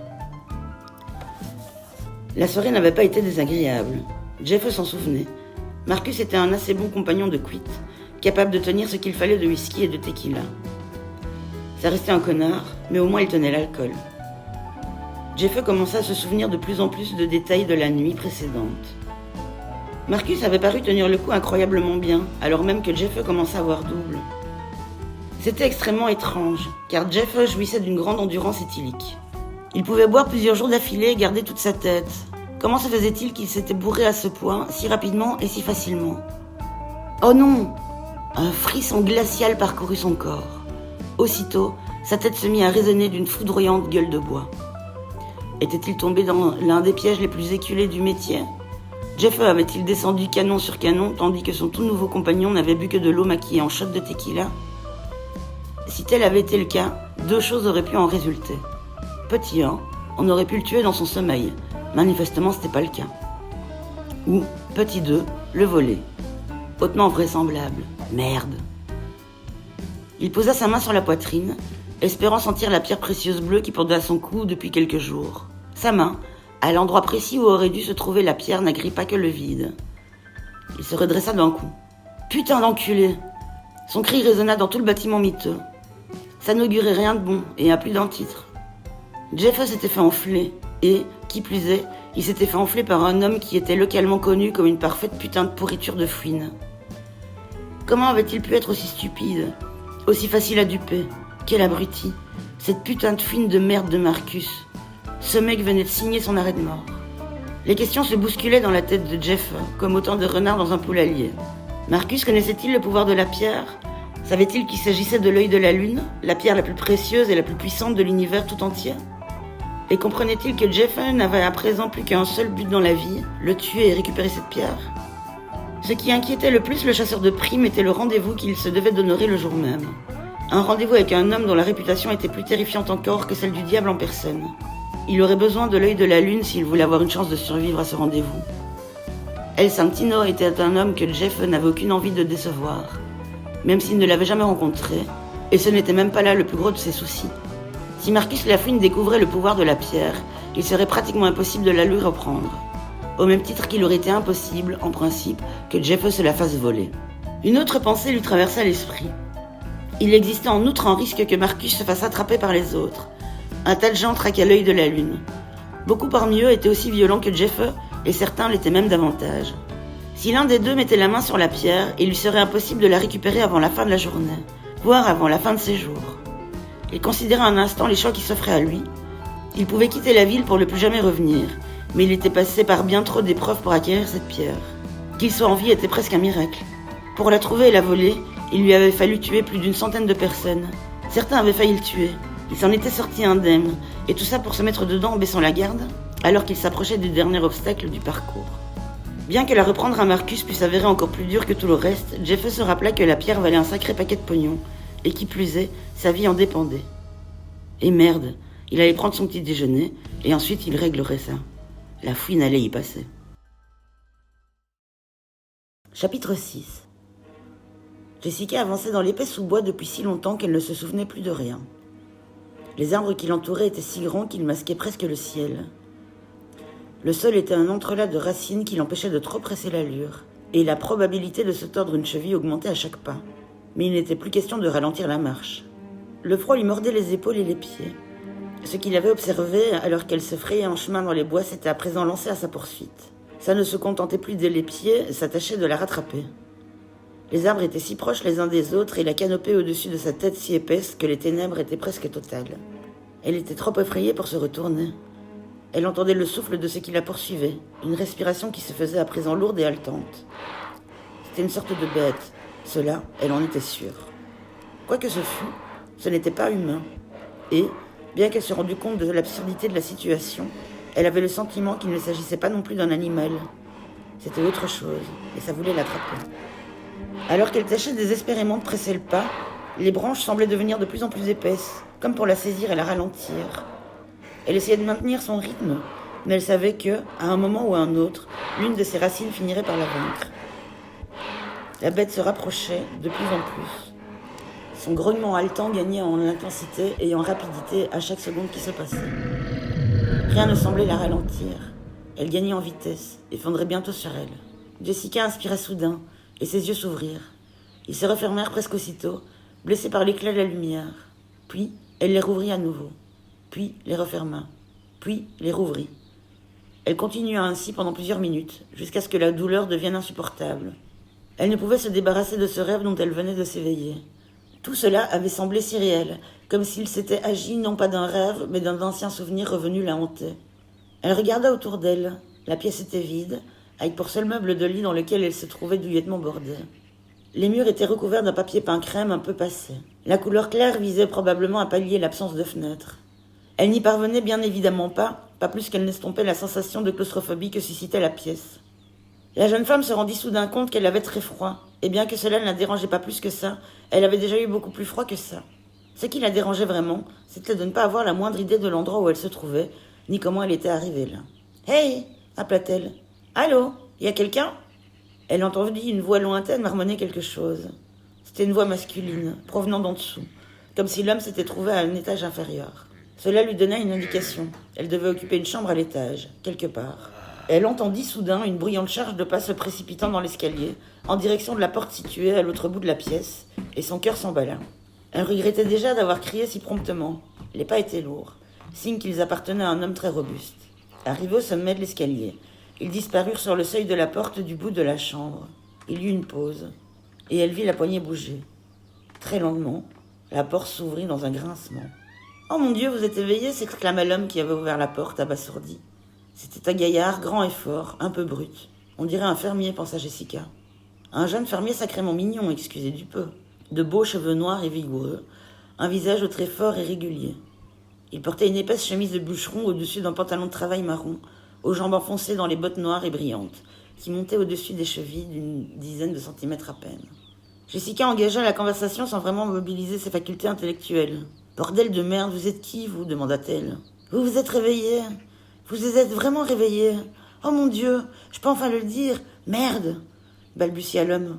Il semblait encore plus sidéré que Jessica, même s'il y avait de grandes chances pour qu'il en sût plus qu'elle sur sa propre situation. « Où est-ce que je suis, putain ? Et vous êtes qui, bordel ?» redemanda-t-elle. « Je m'appelle Thomas. Thomas Garcia, répondit-il en s'avançant vers le lit, un large sourire illuminant son visage. Je me suis occupé de vous. Enfin, ma femme, Audrey et moi, on s'est occupé de vous, tous les deux. Elle est au marché en ce moment, mais elle ne va pas tarder à revenir. Jessica comprit d'instinct qu'il était vraiment gentil, mais elle était encore confuse. Et, alors qu'il s'approchait du lit, elle se rendit soudain compte qu'elle était totalement nue sous les couvertures. « Écoutez, Thomas, si c'est vraiment comme ça que vous vous appelez, je suis nue comme un verre là-dessous. Alors j'apprécierais assez que vous ne vous approchiez pas plus que ça avant que vous ayez retrouvé mes fringues. » Thomas recula et leva les mains en signe d'excuse. « Avec tout le respect que je vous dois, mademoiselle Jessica, dit-il d'un ton prudent, ça fait environ 5 ans que je fais votre toilette. Alors c'est pas tout à fait comme si je vous avais jamais vu nue. »« Quoi ?» J'ai dit. J'ai entendu ce que vous avez dit. Vous venez de dire que vous avez fait ma toilette ? Vous avez sacrément intérêt à pas vous foutre de ma gueule, mon petit gars. Désolé, mais Jessica a compris soudain ce qu'il venait de lui dire. Attendez un peu. 5 ans ? Vous avez dit 5 ans ? Oui, vous nous avez été confiés il y a 5 ans. Votre vie ne tenait plus qu'à un fil. On s'est occupé de vous depuis, en espérant qu'un jour vous vous réveillerez. 5 ans ? Mais vous êtes complètement siphonné ou quoi ? Elle était autant abasourdie qu'exaspérée par ce que Thomas lui disait. Elle ne l'avait jamais vu auparavant, et il était complètement improbable qu'il lui ait régulièrement fait sa toilette pendant ces 5 dernières années. Désolée, Jessica. C'est bien Jessica, non ? Ouais. Je suis désolée, vous m'avez un peu pris par surprise. C'est moi qui vous ai pris par surprise ?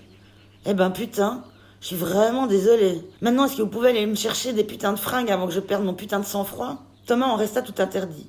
Blessé, il répondit un peu sèchement. Certainement, je vais chercher vos vêtements et ensuite nous pourrons parler. Je crois que nous avons beaucoup de choses à nous dire. Il fit marche arrière, ferma la porte derrière lui et descendit pesamment l'escalier, laissant Jessica réfléchir un peu à ce qu'il venait de lui dire. Comment cela était-il possible ? Est-ce qu'il s'agissait d'une blague ? D'un piège ? Elle eut soudain une prise de conscience. Elle ne se souvenait de presque rien. Elle savait qu'elle s'appelait Jessica, mais cette connaissance ne la devait-elle pas à Thomas quand il avait prononcé son prénom ? La confusion qu'elle éprouvait lui rappela la sensation qu'on avait en se relevant avec une gueule de bois. Ces quelques secondes durant lesquelles on était incapable de se souvenir des lieux où on était allé la veille, ou de ce qu'on avait fait. La grande différence en l'occurrence, c'était que, bien qu'elle se souvienne de ce qu'était une gueule de bois, elle était incapable de se rappeler le moindre détail de sa vie passée. Et il s'était déjà écoulé bien plus que quelques secondes sans que rien ne lui revienne. Thomas revint quelques minutes plus tard. Comme il s'excusait, il jeta ses habits dans sa direction avant de redescendre les escaliers en lui disant qu'il allait lui préparer un petit déjeuner. Jessica s'empressa d'enfiler les vêtements qu'il lui avait passés. Ils lui allaient parfaitement, ce qui semblait indiquer qu'il s'agissait bien de ses propres habits. Elle ne disposait d'aucun miroir pour s'en assurer, mais elle avait le sentiment qu'il lui allait bien, même s'il lui restait encore à vérifier qu'elle n'ait pas l'air en retard de 5 ans sur la mode.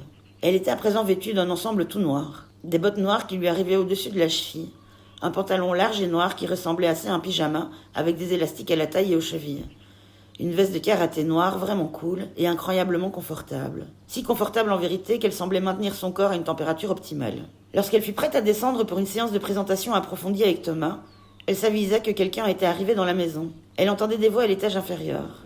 Elle s'élevait parfois, puis se résorbait en marmonnant. Le niveau sonore de la conversation importait peu, car Jessica était de toute façon incapable de discerner un seul mot distinct à travers la porte close et le plancher de sa chambre. Après quelques profondes inspirations destinées à la calmer, elle se décida enfin à ouvrir la porte pour découvrir ce qu'il y avait derrière. Un mur de briques lui faisait face, et un autre s'élevant à droite. On ne s'était pas soucié de recouvrir les parois de briques de plâtre, de papier peint ou quelques autres revêtements. À gauche se trouvait l'escalier sombre qui menait à l'étage inférieur. Les marches étaient à peine visibles à cause de la faible luminosité. 2 chandelles fixées sur des appliques murales éclairaient vaguement l'escalier, mais leurs flammes étaient souffreteuses et semblaient sur le point de s'éteindre à tout moment. Jessica hésita, mais elle avait réussi à pousser cette porte. Aussi aurait-elle été ridicule de se réfugier dans les réconforts rassurants de la petite chambre. Elle se hasarda d'un pas hésitant et prit de l'assurance en posant le pied sur la première marche. C'était son premier pas dans cette aventure qui lui permettrait de savoir où elle se trouvait et pour quelle raison. Les voix de l'étage inférieur avaient baissé d'un ton. Elles étaient plus clairement audibles dans sa chambre. À présent qu'elle se trouvait dans l'espace confiné de cet escalier humide, sombre, froid et inhospitalier, les voix lui parvenaient si faiblement qu'elle se demandait s'il ne s'agissait pas tout simplement du fruit de son imagination. Peut-être n'était-ce que la rumeur du vent. Elle descendit chaque marche le plus précautionneusement possible afin de ne pas faire de bruit. Sans trop savoir pourquoi, elle savait d'instinct qu'annoncer son arrivée avant d'avoir atteint le pied de l'escalier aurait constitué une erreur. Une quinzaine de marches succédèrent, chacune semblant prête à grincer à la moindre pression. Jessica progressa cependant à pas de loup et n'émit pas le moindre bruit. Au terme de ce qui parut une éternité de pas lents et calculés, elle arriva en bas de l'escalier, où elle fut accueillie par de nouveaux murs de briques nus, face à elle et sur sa gauche. À droite se trouvait un long rideau noir. Derrière, à n'en pas douter, elle trouverait Thomas et la personne avec laquelle il parlait depuis Dieu sait combien de temps.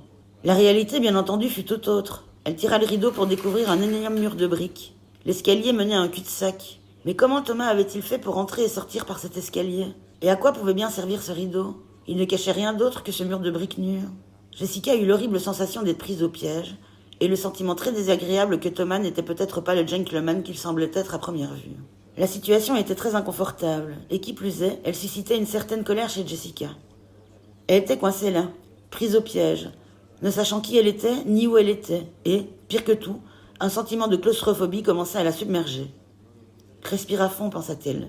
L'exercice lui parut plus facile les yeux fermés. Mais lorsqu'elle les ferma, ce fut pour se retrouver à nouveau dans les épais sous-bois torturés, avec la bête à ses trousses. Elle rouvrit aussitôt les yeux, la bête disparut. La voix de Thomas parvint soudain à traverser la cloison de briques qui se trouvait en face d'elle. Il avait l'air plutôt agité. « Mais pourquoi diable aurait-on besoin d'une Cadillac jaune ?» demanda-t-il à quelqu'un. Coincée dans l'escalier, Jessica fut prise de vertige. Elle tendit la main afin de prendre appui sur l'un des murs. Ce faisant, elle ferma les yeux par inadvertance. Elle se sentit à 2 doigts de perdre connaissance. Après 5 ans passés sur un lit, le simple fait de descendre cet escalier l'avait épuisée comme jamais elle ne l'aurait imaginé. Lorsque ses jambes cédèrent et qu'elle se sentit basculer vers l'avant, elle entendit 2 choses. La première fut la voix d'une femme, demandant quelque chose. Jessica ne parvint pas à distinguer un traître mot, mais le ton de la voix féminine semblait indiquer qu'elle implorait quelqu'un comme si sa vie en dépendait. Le second bruit qui parvint aux oreilles de Jessica fut un puissant rugissement. Le rugissement de la bête.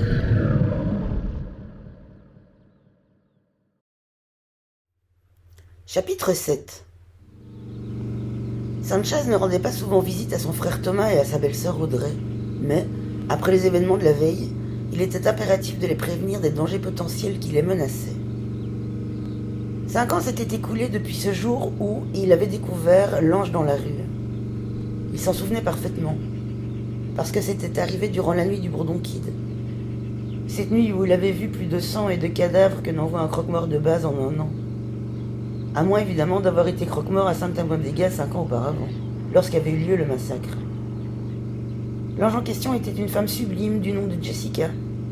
Leurs chemins s'étaient auparavant brièvement croisés, le jour où elle était entrée au Tapioca, une des rares fois où quelqu'un d'inconnu avait été le bienvenu dans le bar.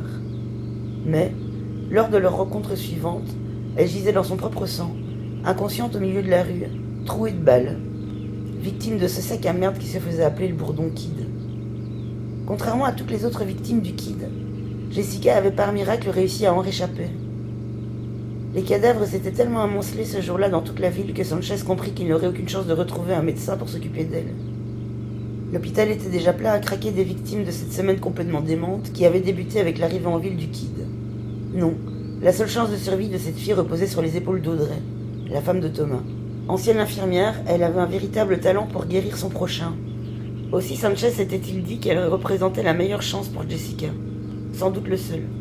Audrey avait déjà soigné des victimes de fusillade par le passé et pouvait se vanter d'un taux de survie de près de 50%, pourcentage qui laissait penser que Jessica avait au moins une chance sur 2 de s'en tirer, et peut-être même de s'en remettre. Quand, après plusieurs semaines confiées aux soins d'Audrey, il était apparu évident que Jessica ne mourrait pas, malgré les quelques 36 balles qu'elle s'était prises, Sanchez avait fait jurer à Thomas et à Audrey de ne dire à personne qu'elle se trouvait chez eux. Jessica était spéciale. Ce n'était pas une femme comme les autres. Sanchez avait vu pas mal de trucs vraiment bizarres derrière le comptoir de Tapioca. Mais jamais il n'avait vu personne survivre à 36 balles, à l'exception, peut-être, de Mel Gibson dans L'Arme Fatale 2. Tout au fond de lui, il redoutait secrètement le jour où le Bourdon Kid serait de retour et tenterait à nouveau de la tuer. Et ce jour semblait à présent approcher à grands pas. L'arrivée en ville de Jessica 5 ans auparavant avait suivi celle de 2 mois au Tapioca. Sanchez se rappelait qu'il cherchait quelque chose. Une pierre précieuse bleue qu'un chasseur de primes du nom de Ringo leur avait volée. La seule certitude, c'était que cette pierre n'avait entraîné que des problèmes. Ringo l'avait volée pour le compte d'El Santino, mais il ne s'était pas résolu à la remettre à son patron, pour la bonne raison qu'elle avait fini par lui taper dans l'œil. Et puis, ces moines bizarres étaient arrivés. Ils voulaient récupérer cette pierre et, malgré leur caractère doux, n'auraient reculé devant rien pour mettre la main dessus. Leur arrivée à Santa Bodega avait précédé de peu l'apparition de la délicieuse, quoique mystérieuse, Jessica. Elle était entrée simplement et avait d'emblée gagné le cœur de tous les clients du Tapioca. Mais, avant que quiconque ait eu le temps de faire davantage sa connaissance, le Bourdon Kid était entré en scène. Après avoir massacré tous les clients du Nightjar, l'un des bars concurrents du Tapioca, le Kid avait poussé la porte du bar de Sanchez, à la recherche de Ringo. Il s'était ensuite mis à buter tout ce qui bougeait, à l'exception de Sanchez. Ringo était celui qui avait le plus dégusté. Il avait reçu 100 de balles dans le corps, et pourtant, Sanchez s'en souvenait parfaitement. Ce ne fut que lorsque le Kid lui arracha la pierre bleue accrochée en pendentif à son cou que le pauvre Ringo s'était éteint.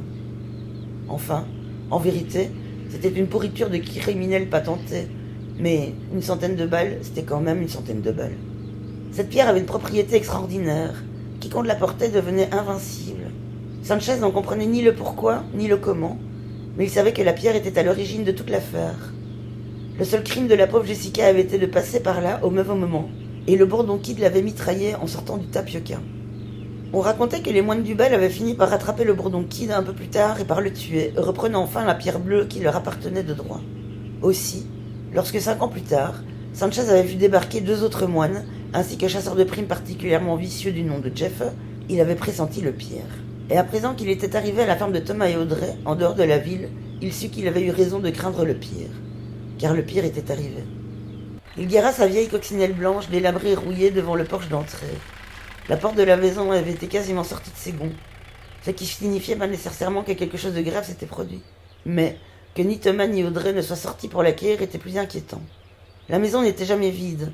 L'un ou l'autre s'avançait toujours sur la terrasse de bois de devant dès qu'un véhicule se faisait entendre près de chez eux. Toujours. Sauf ce jour-là. Ils découvrirent leur corps dans la vaste cuisine qui servait également de salle à manger. Une énorme table de chêne massif reposait sur le carrelage noir et blanc. Habituellement, la pièce était immaculée, car Audrey ne supportait pas la moindre saleté ou le moindre désordre. Mais, ce jour-là, le sang recouvrait tout. Au sol, de part et d'autre de la table, gisaient les cadavres encore chauds de Thomas et Audrey. Une sorte de fumée ou de vapeur s'échappait de leur abdomen sanguinolent et déformé. La puanteur qui régnait était vraiment insupportable. Sanchez avait déjà senti des odeurs particulièrement nauséabondes, comme par exemple la pestilence de 27 hommes morts dans son bar, 5 ans plus tôt, abattus sous ses propres yeux par le bourdon Kid. Pourtant, cela n'avait rien de comparable avec cette puanteur méphitique. C'était quelque chose de complètement différent. Il y avait quelque chose de vraiment maléfique dans cette odeur. Aucun impact de balle n'était visible sur leur corps, et, cependant, Thomas et Audrey étaient quasiment méconnaissables. Pas non plus de traces du moindre coup de rasoir sur l'un ou l'autre, et pourtant, ils étaient recouverts de sang. On aurait presque pensé que tous deux étaient morts en suant leur sang, littéralement. Le double assassinat de son frère et de sa belle-sœur n'étonna pas vraiment Sanchez. Il s'était préparé à les retrouver dans cet état depuis le jour où il leur avait amené Jessica. Et, à présent, elle devait être kidnappée. La porte secrète de la cuisine qui dissimulait l'escalier en haut duquel elle dormait depuis 5 ans avait été ouverte. On ne l'avait ni enfoncée ni endommagée, de quelque façon que ce fût. On l'avait donc ouverte sans la forcer. Bien qu'il sût qu'il était impossible que la fille se trouve encore à l'étage, Sanchez se sentit contraint de monter pour s'en assurer, ne serait-ce que pour voir une dernière fois ce lit dans lequel elle avait passé ses 5 dernières années. Il grimpa lentement. Il n'avait jamais aimé cet escalier. Même enfant, lorsque cette maison appartenait à ses parents, il avait peur de monter tout en haut de ces marches. Elles étaient dures et froides, et l'étroitesse du passage rendait le lieu oppressant. Il était à chaque fois pris du même vertige. Il avait systématiquement l'impression que l'air se raréfiait à mesure qu'on approchait du haut de l'escalier. Tout en continuant de gravir les marches, Sanchez n'apercevait aucun mouvement dans la chambre de l'étage. S'il avait entendu un bruit, il aurait pu penser que Jessica était toujours là et toujours en vie, fût-ce dans le commun. Mais cela aurait pu également signifier que l'assassin de son frère s'y trouvait. Ce n'est qu'arrivé sur le seuil de la porte qu'il prit vraiment conscience de l'obscurité qui régnait au sommet de l'escalier. 2 chandelles étaient fixées au mur de l'escalier, mais elles étaient éteintes. La lumière qui filtrait par l'entrebâillement de la porte en bas des marches éclairait légèrement l'escalier, mais sans lui permettre de voir à plus d'1 mètre devant lui. À présent transi de peur, il ouvrit la porte et tendit la main à l'intérieur de la chambre pour appuyer sur l'interrupteur. Les ampoules s'allumèrent, l'aveuglant un bref instant. Il cligna des yeux afin de s'accoutumer à la luminosité, puis inspira profondément et pénétra dans la chambre de Jessica. Comme il s'y attendait, elle était vide, à l'exception d'une énorme araignée qui avançait sur le plancher nu, dans sa direction. Sanchez faillit se chier dessus. Il détestait les araignées de tout son être. Aussi fut-il extrêmement soulagé quand il vit la créature se figer dans sa course, à 2 mètres de lui, puis reculer lentement, comme pour ne pas perdre la face, et se cacher sous le lit où Jessica avait passé les 5 dernières années. L'absence de tout assassin, autre que l'araignée, le rassura tout aussi sûrement que l'absence de Jessica l'affligea profondément. Le lit était quelque peu défait, mais il n'y avait aucune trace de lutte, ce qui n'était guère surprenant. Finalement, ça ne devait pas être bien difficile de kidnapper quelqu'un plongé dans le coma. Le bruit d'un moteur qui démarrait le fit sursauter. Il n'avait remarqué aucune voiture en arrivant, mais il n'avait pas pris non plus le temps de s'intéresser à ce genre de détails. Le fait était indéniable. Il y avait à présent une voiture dehors, et, à en juger par le son qu'elle produisait, ce n'était pas sa vieille coccinelle décrépite. Elle devait être plus grosse, avec un moteur plus puissant. Ce bruit fut suivi d'un crissement de pneus. La personne qui conduisait le véhicule devait être pressée de partir. La chambre étant dépourvue de fenêtres, Sanchez devait se précipiter dans l'escalier étroit s'il voulait avoir une chance d'entrevoir celui ou celle qui s'éloignait à présent de la ferme. Jessica était peut-être dans cette voiture. En dépit d'une conception profondément misanthropique du monde en général, une nette tendance à ne jamais s'intéresser aux problèmes d'autrui et une fâcheuse propension à servir aux inconnus des verres de pisse en guise de rafraîchissement, Sanchez n'était pas dépourvu de qualité. La célérité n'était pas de leur nombre. Plus précisément, il était aussi lent qu'une limace. Le temps qu'il descende lourdement les marches, qu'il enjambe le cadavre de son frère et qu'il atteigne le seuil de la porte d'entrée, tout ce qu'il put entrevoir fut l'arrière de ce qui semblait être une Cadillac jaune, accélérant au loin, sur la route poussiéreuse qui menait à Santa Bodega. Sanchez n'était pas agressif, mais il connaissait un tas de gens en ville qui l'étaient. Il savait à qui s'adresser s'il voulait que sa vengeance frappe de plein fouet le propriétaire de la Cadillac jaune. En fait, il connaissait suffisamment de monde pour que, sous peu, il apprenne qui avait tué Thomas et Audrey, et ce qui était arrivé à Jessica. Même s'il n'y avait pas eu de témoins, il savait qu'il apprendrait très exactement ce qu'il s'était passé. Peu importait l'identité du responsable du double meurtre et de l'enlèvement de Jessica, il allait le payer cher. Une chose était sûre, si Sanchez connaissait des gens capables de découvrir ce qui s'était passé, il connaissait également d'autres gens qui pourraient accomplir sa vengeance en son nom. Il devrait les payer, bien sûr, mais ce n'était pas un problème. Presque tout le monde aimait son bar. On pouvait ne pas l'aimer, lui, mais si on aimait boire un verre, alors on aimait forcément boire au tapioca. Une année à se rincer aux frais du patron était une offre assez alléchante pour que n'importe qui à Santa Bodega se montre prêt à aider Sanchez. Mais Sanchez ne voulait pas le service de n'importe qui. Il voulait engager le King, le meilleur des tueurs à gages de toute la ville, l'homme que l'on appelait Elvis. Chapitre 8. Archibald Summers était bien tel que Jensen se l'était imaginé. La cinquantaine approchante, peut-être même dépassée depuis peu, on aurait dit un présentateur de jeux télévisés. Des cheveux argentés plaqués en arrière, un pantalon gris impeccablement repassé et une chemise blanche à fine rayure verticale. Il portait un pistolet dans le holster pressé à gauche de sa cage thoracique, et il était plutôt en forme pour un homme de son âge. Pas de bedaine de buveur de bière et pas de pantalon remonté jusqu'au mamelon. Jensen s'estimerait heureux s'il arrivait à paraître aussi bien conservé lorsqu'il atteindrait son âge. Mais, pour l'heure, c'était un trentenaire athlétique et ça lui convenait parfaitement. Le bureau qu'il partageait était caché au détour d'un couloir sombre au 3e étage du commissariat. Toutes les autres pièces du couloir étaient de la même taille. L'une d'elles, un local d'entretien, une autre, une petite infirmerie de premiers soins, et puis, il y avait les toilettes. Jensen ignorait qu'avait été précisément la pièce qu'ils occupaient, avant qu'on en fasse un bureau, et n'avait aucune envie de le savoir. Rien de bien glamour, cela, il en était convaincu. Le bureau avait cependant un certain cachet. La porte sombre de bois verni et les anciens bureaux lui donnaient plus de caractère que les bureaux cloisonnés du reste de l'étage. C'était en réalité ces murs verts prison qui ruinaient tout le tableau. Summers était finalement arrivé à midi. Jensen avait compris que le bureau qui se trouvait au centre de la petite pièce appartenait à Summers. Il s'était installé devant le bureau le plus petit, dans un coin où la luminosité était assez mauvaise et avait commencé à déballer ses effets personnels. « Vous devez être l'inspecteur Summers. Ravi de faire votre connaissance, dit-il en se levant et en tendant la main en direction de l'homme qui venait d'entrer. « Miles Jensen, c'est ça ?» répondit Summers en serrant fermement sa main. « Vous êtes mon nouveau coéquipier, hein ?»« Tout à fait, sourit Jensen. À première vue, Summers ne semblait pas si désagréable que ça. « Tout le monde vous a déjà dit que j'étais un emmerdeur, pas vrai ?» demanda Summers en se dirigeant vers son fauteuil. « Ça a été mentionné, oui. Ouais, personne ne peut m'encadrer ici. Je suis de l'ancienne école, vous voyez. La plupart des gars qui travaillent ici ne s'intéressent qu'à leur carrière et à leur promotion. Ils s'en branlent pas mal des vieilles dames qui se font voler leur sac. Ils ne veulent entendre parler que d'affaires rapides à résoudre et à classer. Vous savez que cette ville a le plus fort pourcentage de personnes disparues dans tout le monde civilisé, hein ?» Jensen, Espérant que Summers ne finirait pas chacune de ses phrases par un, lui répondit en souriant. Oui. En revanche, j'ignorais que Santa Bodega faisait partie du monde civilisé. Là-dessus, mon ami, vous n'avez pas tort. Jensen se rassit sur un petit fauteuil à roulettes. À première vue, il avait le sentiment qu'il allait bien s'entendre avec Summers. Mais ce n'était qu'une première impression, bien sûr. On m'a dit que votre obsession était de retrouver le Bourdon Kid. En quoi cela les pousse-t-il tous à vous détester? Summers sourit à son tour. C'est pas pour ça qu'il me déteste. Il me déteste parce que je veux qu'il me déteste. Je mets un point d'honneur à les emmerder à chaque occasion qui se présente. Aucun d'entre eux n'a jamais voulu me donner un coup de main sur une affaire impossible à résoudre en moins d'une semaine. C'est pour cette raison que l'affaire du Bourdon Kid a été abandonnée. J'étais le seul à mener l'enquête. Mais ils ont réussi à se débarrasser de moi, sous prétexte que le budget ne nous permettait pas de pousser les recherches plus en avant, et alors qu'il était probable que le Kid fût déjà mort. Sans doute regrettent-ils leur erreur à présent, pas vrai? J'avais mis en garde le maire. Je lui avais dit qu'il reviendrait. Mais il a préféré écouter tous ces abrutis. C'est la faute du maire, alors?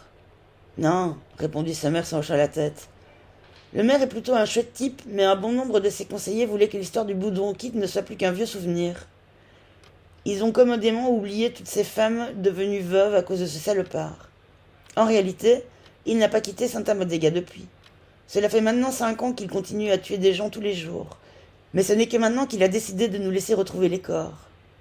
Il est en train de préparer un nouveau massacre. Vous et moi sommes les seuls à pouvoir empêcher cela, Jensens. Vous savez sûrement que je ne suis pas précisément ici pour le Bourdon Kid, demanda Jensens, espérant ne pas offenser Summers qui prenait manifestement très à cœur son boulot. Je sais bien pourquoi vous êtes ici, répondit Summers dans un large sourire. Vous pensez qu'il se passe des choses surnaturelles dans le coin, et qu'une espèce de culte satanique se cache derrière ces meurtres. Je ne vais pas vous mentir, je pense que tout cela est un monceau de conneries. Mais tant que vous serez à mes côtés, et tant que votre travail pourra m'aider à prouver que c'est bien le Bourdon Kid qui commet tous ces meurtres et pas le Jar Jar Binks, alors tout ira pour le mieux. Peut-être Summers se montrait-il un peu cynique, et aussi un peu trop axé sur la seule et unique théorie qu'il voulait que le Bourdon Kid soit derrière à peu près tout, mais il n'était pas le trou de cul fini que Jensen avait été porté à croire. Avec un brin de diplomatie et de tact, il pourrait faire de ce vieux flic désabusé un allié, extrêmement utile de surcroît. Une chose était sûre, il était très déterminé. Jar Jar, hein? Vous êtes fan de ciné? Vite fait. Je dois vous avouer que j'ai un peu de mal à voir en vous un vrai fan de Star Wars. Summers fit courir ses longs doigts dans les cheveux argentés et inspira profondément. Sans doute parce que je n'en suis pas un. Je préfère les films qui stimulent mon esprit autant que mes yeux, et j'aime particulièrement les bons jeux d'acteurs. De nos jours, la moitié des acteurs les plus connus sont choisis pour leur apparence, pas pour leur talent. C'est pour cette raison qu'ils ne valent plus rien quand ils atteignent 35 ans. C'est clair. Alors vous êtes fan de Pacino et de De Niro? Summers hocha la tête et soupira. Non, ce sont tous les deux des ringards sans relief qui jouent toujours le même personnage et vivent dans la gloire que leur ont valu les films de gangsters des années 70 et 80. Vous plaisantez, n'est-ce pas? Non. Par contre, Jack Nicholson, tant que vous voulez. Voilà un type capable de jouer n'importe quel rôle dans n'importe quel film.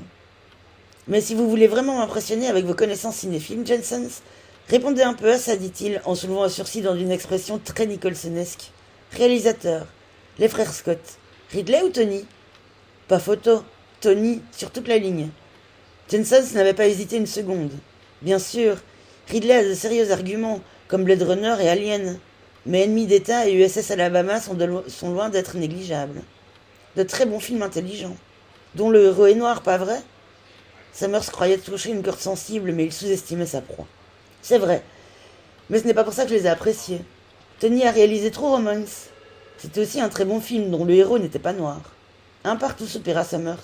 Mais je dois malgré tout me ranger aux côtés de Ridley pour la simple et bonne raison que Tony a commis Les Prédateurs. Ce film d'horreur complètement débile. Sans doute le pire film de vampire que j'ai jamais vu. Ah bon? C'était pas Génération perdue? Évidemment que c'est pas Génération perdue, répondit Summers. La discussion commença à le lasser. Écoutez, tâchons de trouver quelque chose qui nous mette d'accord, et après, vous pourrez dire à tout le monde que l'entente parfaite règne dans notre binôme. En voici une facile. Robert Redford ou Freddie Prinze Jr.? Redford. Merci. À présent que nous nous sommes trouvés un point commun, peut-on considérer le marché conclu? Quel marché? C'est simple. J'accepte toutes vos théories surnaturelles et je vous aide de mon mieux, mais vous devez faire la même chose pour moi. Vous acceptez ma théorie du Bourdon Kid et nous nous prenons mutuellement au sérieux. Parce qu'une chose est sûre, nous sommes les seuls dans ce commissariat à en être capables. Marché conclu, inspecteur Summers. Bien. Alors, vous voulez voir ce que le kid a fait à ses 5 dernières victimes? Miles acquiesça. Montrez-moi ça. Sommer sortit du tiroir gauche de son bureau une chemise en plastique transparent. Il l'ouvrit d'un geste vif et déposa sur le bureau une série de photographies de 18 cm sur 13. Jensen se leva et examina avec attention la première photo qu'il avait saisie. Ce qu'il vit l'horrifia. Il avait presque du mal à y croire. Puis, il examina les autres photos. Après quelques secondes d'observation, il leva les yeux vers Summers, qui acquiesçait doucement. Ces photos étaient plus abominables que tout ce qu'il avait pu voir, et, pourtant, Miles Jensen avait vu des choses vraiment ignobles. « C'est vraiment ce qui est arrivé à ces personnes ?» demanda-t-il d'une voix absente. « Je sais ce que vous pensez, dit Summers. Quel psychopathe serait capable de faire ça à un autre être humain ?» Chapitre 9. La matinée touchait à sa fin lorsque l'homme qu'on appelait Elvis pénétra triomphalement dans le tapioca. Il se déplaçait comme s'il se déhanchait sur une scène au rythme de Suspicious Mind, et ce n'était pas exceptionnel. Il marchait toujours de cette façon. C'était comme s'il portait un casque invisible qui lui passait ce morceau en continu dans les oreilles, encore et encore. Sanchez adorait ce mec, et le voir le transportait d'enthousiasme. Il n'en montrerait cependant rien. Ça aurait été très moyen de montrer à Elvis qu'il l'aimait à ce point. Elvis était bien trop cool, et il se serait fait un malin plaisir de ridiculiser le barman s'il s'était rendu compte que Sanchez, dans un sens, genre, enfin, vous voyez, l'idolâtrait. Elvis était cool jusqu'à sa façon de s'habiller. Enfin, pour une personne qui était toujours déguisée en Elvis Presley. Beaucoup estimaient que les sosies d'Elvis avaient l'air ridicules, et qu'il faisait horriblement pitié, mais personne ne l'aurait pensé de lui. Ce type rappelait à tout le monde à quel point le King avait été cool, avant qu'il ne cesse de l'être.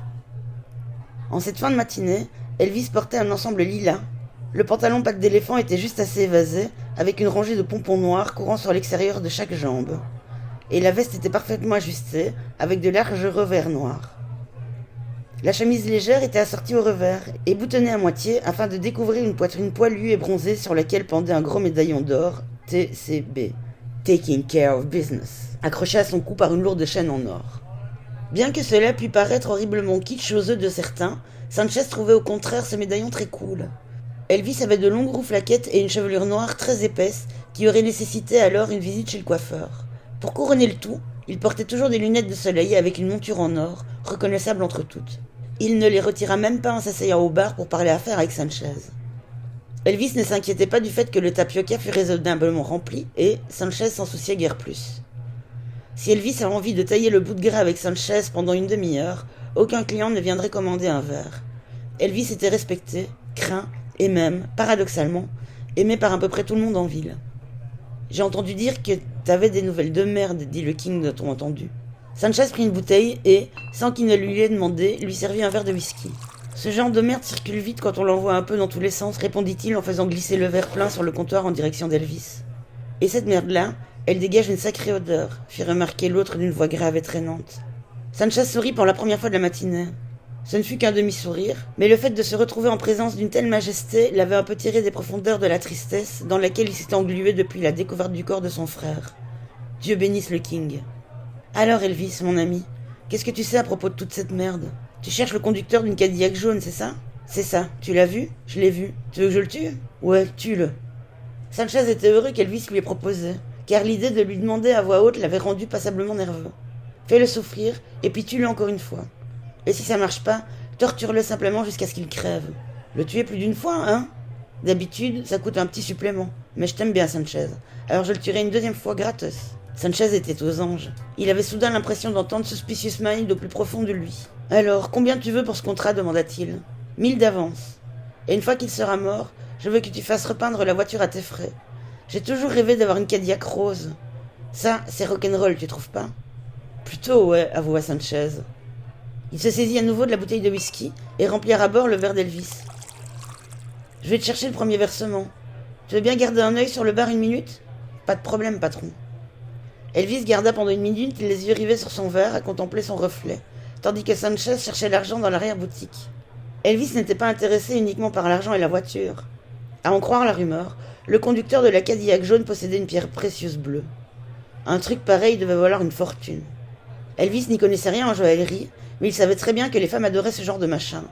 Ce type de cadeau était le plus sûr moyen de remporter le cœur de ces dames, et Elvis adorait les femmes. Sanchez revint avec une enveloppe marron crasseuse remplie de billets. Elvis s'en saisit et l'ouvrit, feuilleta les coupures, non pour les compter mais pour s'assurer qu'il s'agissait de vrais billets, même s'il faisait confiance à Sanchez. Autant qu'il pouvait se fier à quelqu'un. Heureux de constater que tout était en ordre, il plia l'enveloppe en deux et la rangea dans sa veste. Puis, il finit son verre d'un trait, pivota gracieusement sur son siège, se leva et se dirigea vers la porte. « Hé Elvis, attends un peu, appelait Sanchez. » Le King marqua le pas, mais se retourna pas. « Ouais mec, qu'est-ce qu'il y a ? Le nom. Le nom. Ouais, c'est quoi le nom du gars que tu vas buter pour moi ? Je le connais ? Ça se pourrait. Il vient pas d'ici. C'est un chasseur de primes. C'est quoi son nom alors ? Et pourquoi est-ce qu'il a tué mon frère et sa femme ? À l'origine, il n'avait pas prévu de poser des questions à Elvis, mais, à présent que le tueur à gages avait accepté la mission et qu'il s'apprêtait à exécuter ses instructions, Sanchez se sentait submergé par le désir d'en savoir plus sur le mystérieux conducteur de la Cadillac jaune. Elvis se retourna et dévisagea Sanchez par-dessus la monture en or de ses lunettes de soleil. « T'es sûr que tu veux savoir ça tout de suite ? Tu préfères pas attendre que j'ai fait le boulot ? Tu sais, histoire de pas changer d'avis. Non, dis-moi qui est cet enfant de putain. Un sacré morceau. Il se fait appeler Jeff. Mais t'inquiète, demain à la même heure, il se fera appeler Jeff le cadavre. » Avant que Sanchez ait pu le mettre en garde contre Jeff, Elvis avait déjà disparu. Peu importait. De toute façon, Elvis ferait son affaire à Jeff.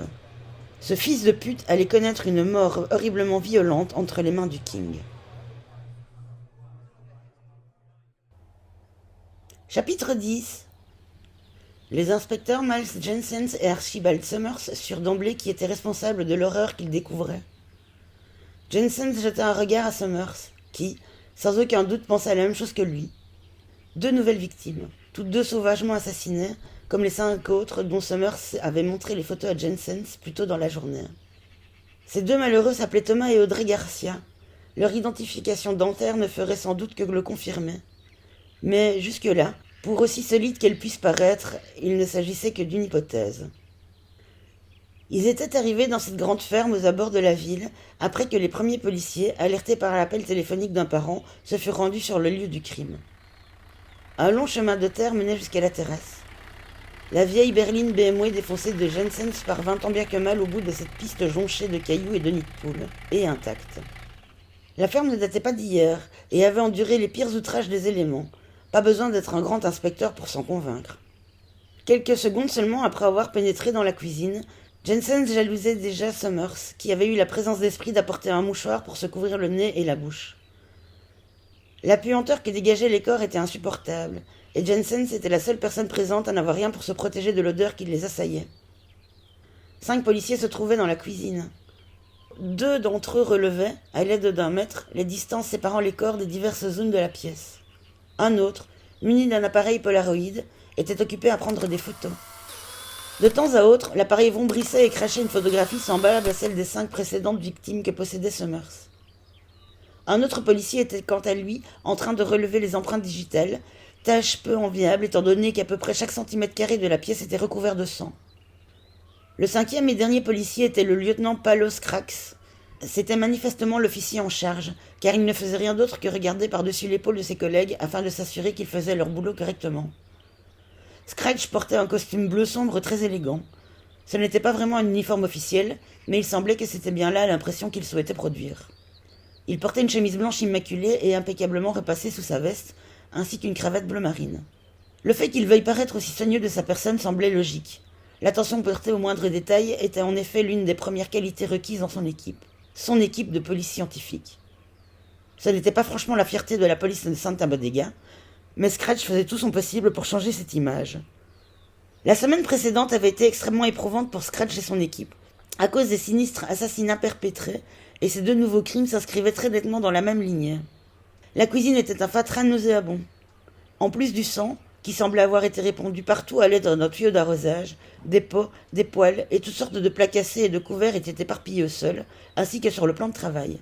Ou bien Thomas et Audrey avaient remporté le concours de la scène de ménage la plus violente de tous les temps, ou bien celui qui les avait tués avait tout mis à sac dans l'espoir de trouver quelque objet de valeur. Le médecin était déjà parti après avoir constaté leur décès, mais il restait encore une équipe d'ambulanciers qui attendaient sur le perron que quelqu'un leur adresse un signe bref en guise d'accord pour pouvoir recouvrir les corps et les transporter dans l'ambulance. Summers finit par le leur adresser, et ils s'attelèrent aussitôt à la tâche. Qui est arrivé en premier sur les lieux du crime demanda Summers alors que les ambulanciers se pressaient devant lui. Moi, répondit Scratch, venant à l'encontre de Summers, main tendue. Lieutenant Scratch, monsieur. Je dirige les opérations. Plus maintenant, dit Summers sans ménagement. L'inspecteur Jensen et moi-même prenons les commandes. Scratch parut, en raison, en rogne, et baissa la main comprenant que Summers n'avait aucune intention de la serrer.